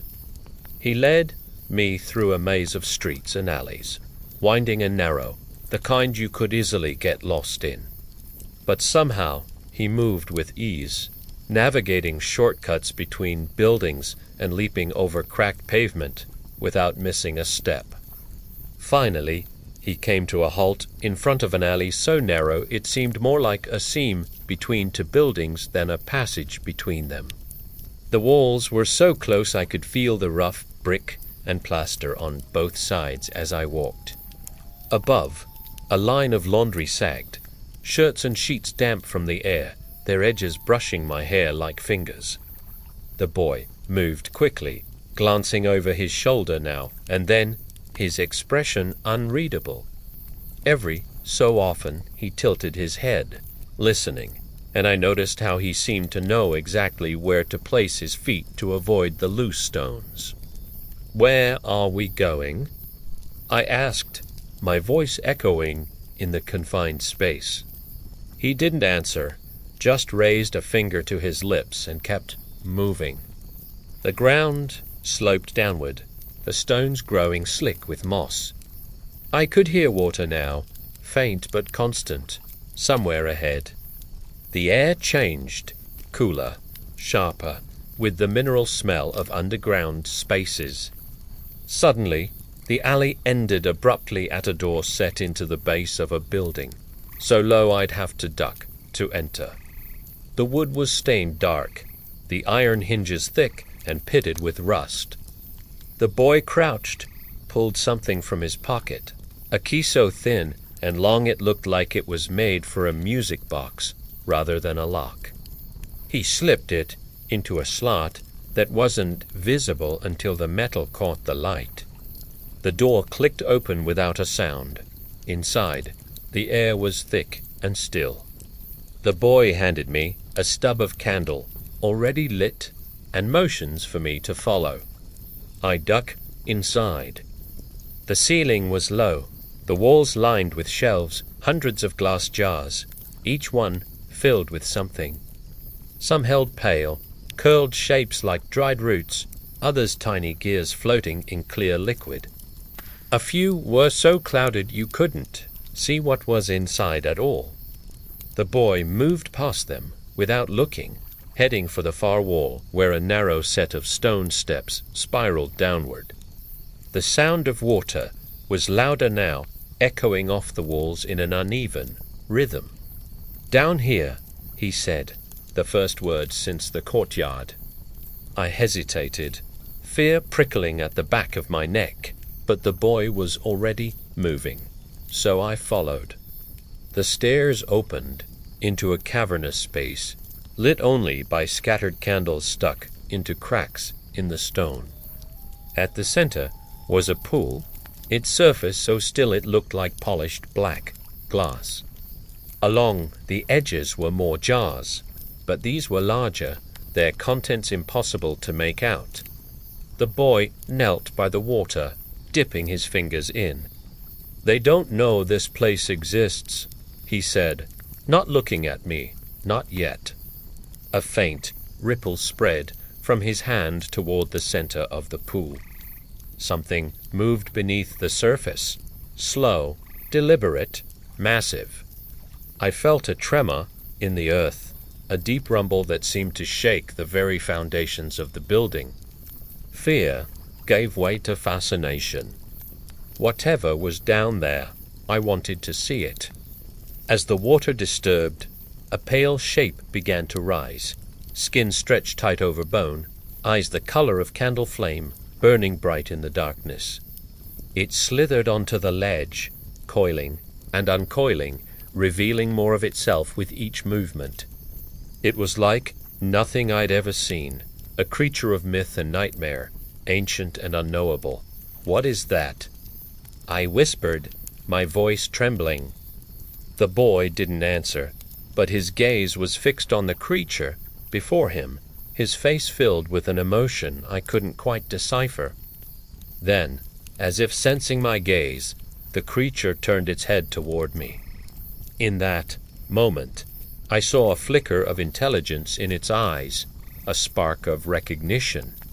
It was looking at me, studying me, and I felt a surge of panic. What did it know? What did it see in me? Before I could react, the boy was moving, darting forward and pressing something into the creature's coils. It was a small, intricately carved wooden box, no bigger than my hand. The moment the creature touched it, its eyes flared. With a sudden burst of movement, it recoiled, slithered back into the pool and disappeared beneath the surface. The water rippled, then stilled. The boy sank to his knees, his shoulders slumping, his face ashen. It saw me, he whispered, his voice filled with despair. It knows I'm here. He looked up at me, his eyes wide with fear. You have to go, he pleaded. You have to leave now. It won't be able to resist. You're the key. Understanding dawned on me, dawning. This place, this creature, they were all connected to the box in some way. And somehow I was in the middle of it. But why? What did the boy mean? What wouldn't resist? And what was the key? As I struggled to make sense of it all, the boy scrambled to his feet. Please, he urged, reaching out to grab my arm. You have to promise. But before he could say another word, the ground shook again. The pool rippled, and the creature was rising once more, its form more solid this time, its eyes burning with an eerie light. It slithered onto the ledge, coiling and uncoiling, its gaze fixed on me. It lunged, and in that instant, everything changed. Its jaws opened in a silent snarl, revealing rows of sharp teeth. Its claws extended, scraping against the stone, and its eyes burned with an intensity that sent chills down my spine. It hissed, a sound that scraped against my nerves like nails on a chalkboard, and in that moment, I knew I was in mortal danger. The boy's warning echoed in my mind. You're the key. What did he mean? Why was the creature after me? And what did it mean for it to resist? My mind raced, trying to piece together the puzzle, but the creature wasn't giving me any time. It advanced slowly, deliberately, its gaze unwavering. Panic threatened to overwhelm me, but I forced myself to stay calm. I had to think, to find a way out of this nightmare. The pool, the water, maybe there was a way to escape through there. But as I turned toward it, the creature shifted, blocking my path. It was toying with me, enjoying my fear, and a surge of anger mixed with my terror. I wanted to fight back, to do anything to escape its clutches, but what could I do? The creature let out another hiss, its body coiling like a spring ready to strike. In a flash, it was upon me, its claws raking across my arm, tearing at my flesh. I screamed in pain and instinctively threw my arms up to shield myself. Blood welled up, seeping through my fingers. The creature recoiled, sniffing at the wound, its eyes gleaming with a strange light. It was tasting my fear, reveling in my pain, and my anger grew. In that moment, I realized I couldn't run, couldn't hide. I had to face my fear, confront the creature. With a wild surge of adrenaline, I pushed the creature away, stumbling backward. It hissed, surprised by my sudden movement, and I used the opportunity to scramble back toward the pool. I had to get away, find a way out of this labyrinth, this nightmare. As I stumbled along the edge of the pool, my eyes darted around, frantically searching for an escape. That's when I saw it, a loose stone jutting out from the wall, camouflaged in the shadows.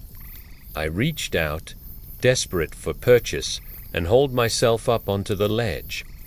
I scrambled to my feet, adrenaline coursing through my veins, and fled deeper into the tunnels, the sound of the creature's enraged hissing echoing behind me.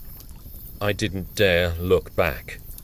I didn't want to see what might be pursuing me. I just kept running deeper and deeper into the bowels of the earth.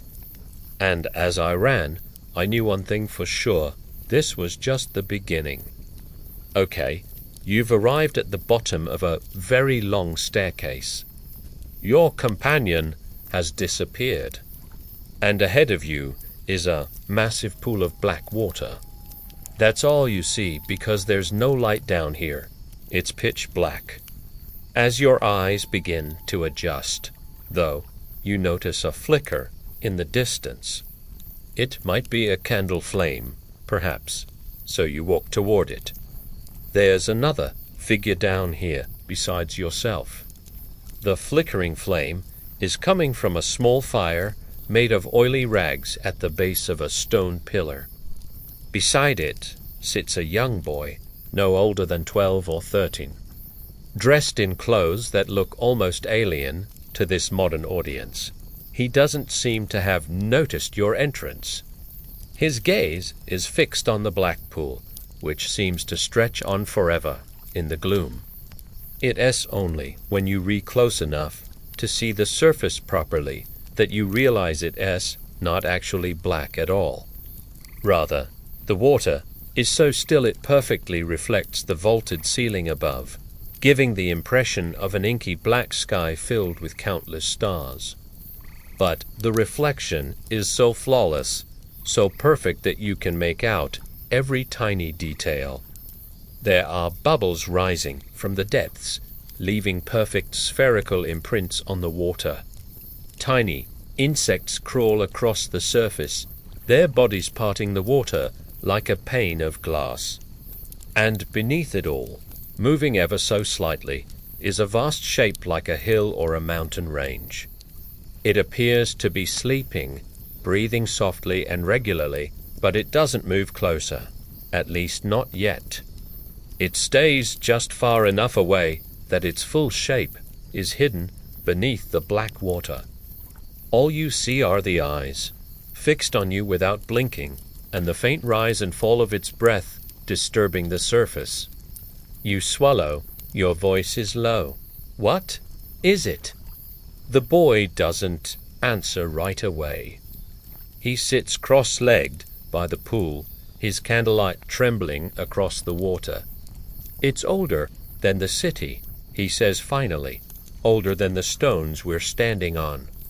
They built over it, thinking it would stay asleep. The creature exhales, a slow ripple that rocks the candle flames. You can smell it now, a scent like wet earth after rain, tinged with something metallic. You step closer despite yourself.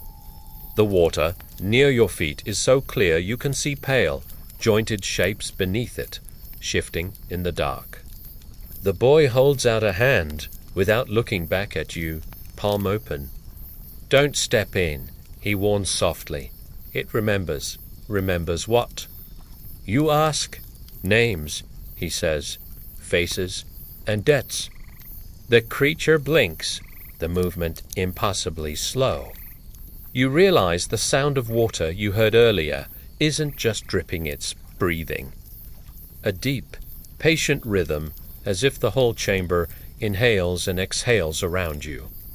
The boy reaches into his coat and takes out something wrapped in oilcloth.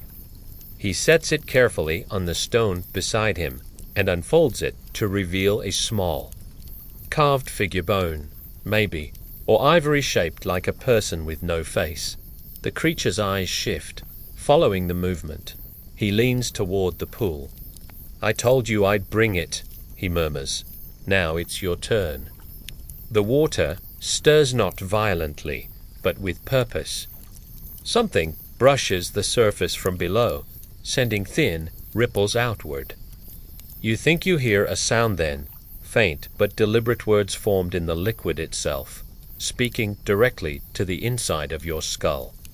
Thanks for tuning in to another episode of Dare to Dive In, a horror podcast presented by yours truly and produced by our company. Before we get started, we just want to take a moment to say thank you for your continued support and love for this show. We're so glad you're here. If you haven't already, please don't forget to subscribe and leave us a review on whatever platform you happen to be using. It really helps us grow and allows us to keep making amazing content for you guys. Also, be sure to check out our social media where we share news, updates, bloopers and more. Now let's dive into today's story. You feel drawn to the pool, compelled to do as the boy says. But as you reach down, he grabs your wrist, his grip surprisingly strong. Wait, he says urgently. Are you sure you want to wake it? What if it doesn't remember you kindly? His eyes, wide and earnest, hold yours. You said it wouldn't. You protest softly, glancing back at the water. Do you want me to lie? His expression tightens. Why? Would you come down here otherwise? It's dangerous, even for someone like me, for someone who knows its name. You frown. Is that what this is about? Names? He nods slowly. It feeds on names, faces, memories. Those are its hungers. It sleeps until it hears a name spoken. Then it wakes and asks for payment. He looks up at you, his eyes shining with tears. Payment with years, with decades of life. Sometimes it takes more.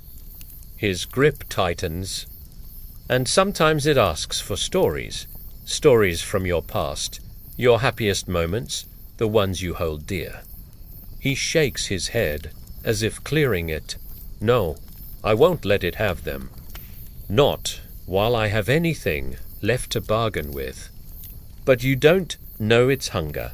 It could ask for your whole life story. It could demand to know everything about you. His voice cracks. So I warn you again, think carefully before you wake it. He looks away, swallowing hard. If you don't, it may be too late to regret it once it starts asking.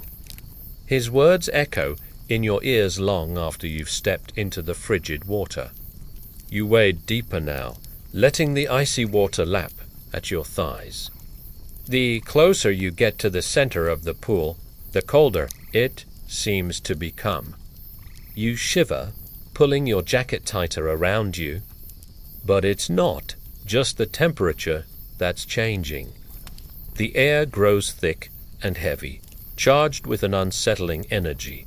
Even the silence seems to hum with anticipation. You glance back at the boy. He watches you intently, his face pale in the flickering candlelight. The pool's depths are now at your waist, the water growing darker and murkier the deeper it rises around you. You stop, shivering, and the creature stirs again. This time, it rises fully, pushing its way to the surface. Its movements are unfathomably slow, like glaciers grinding against each other.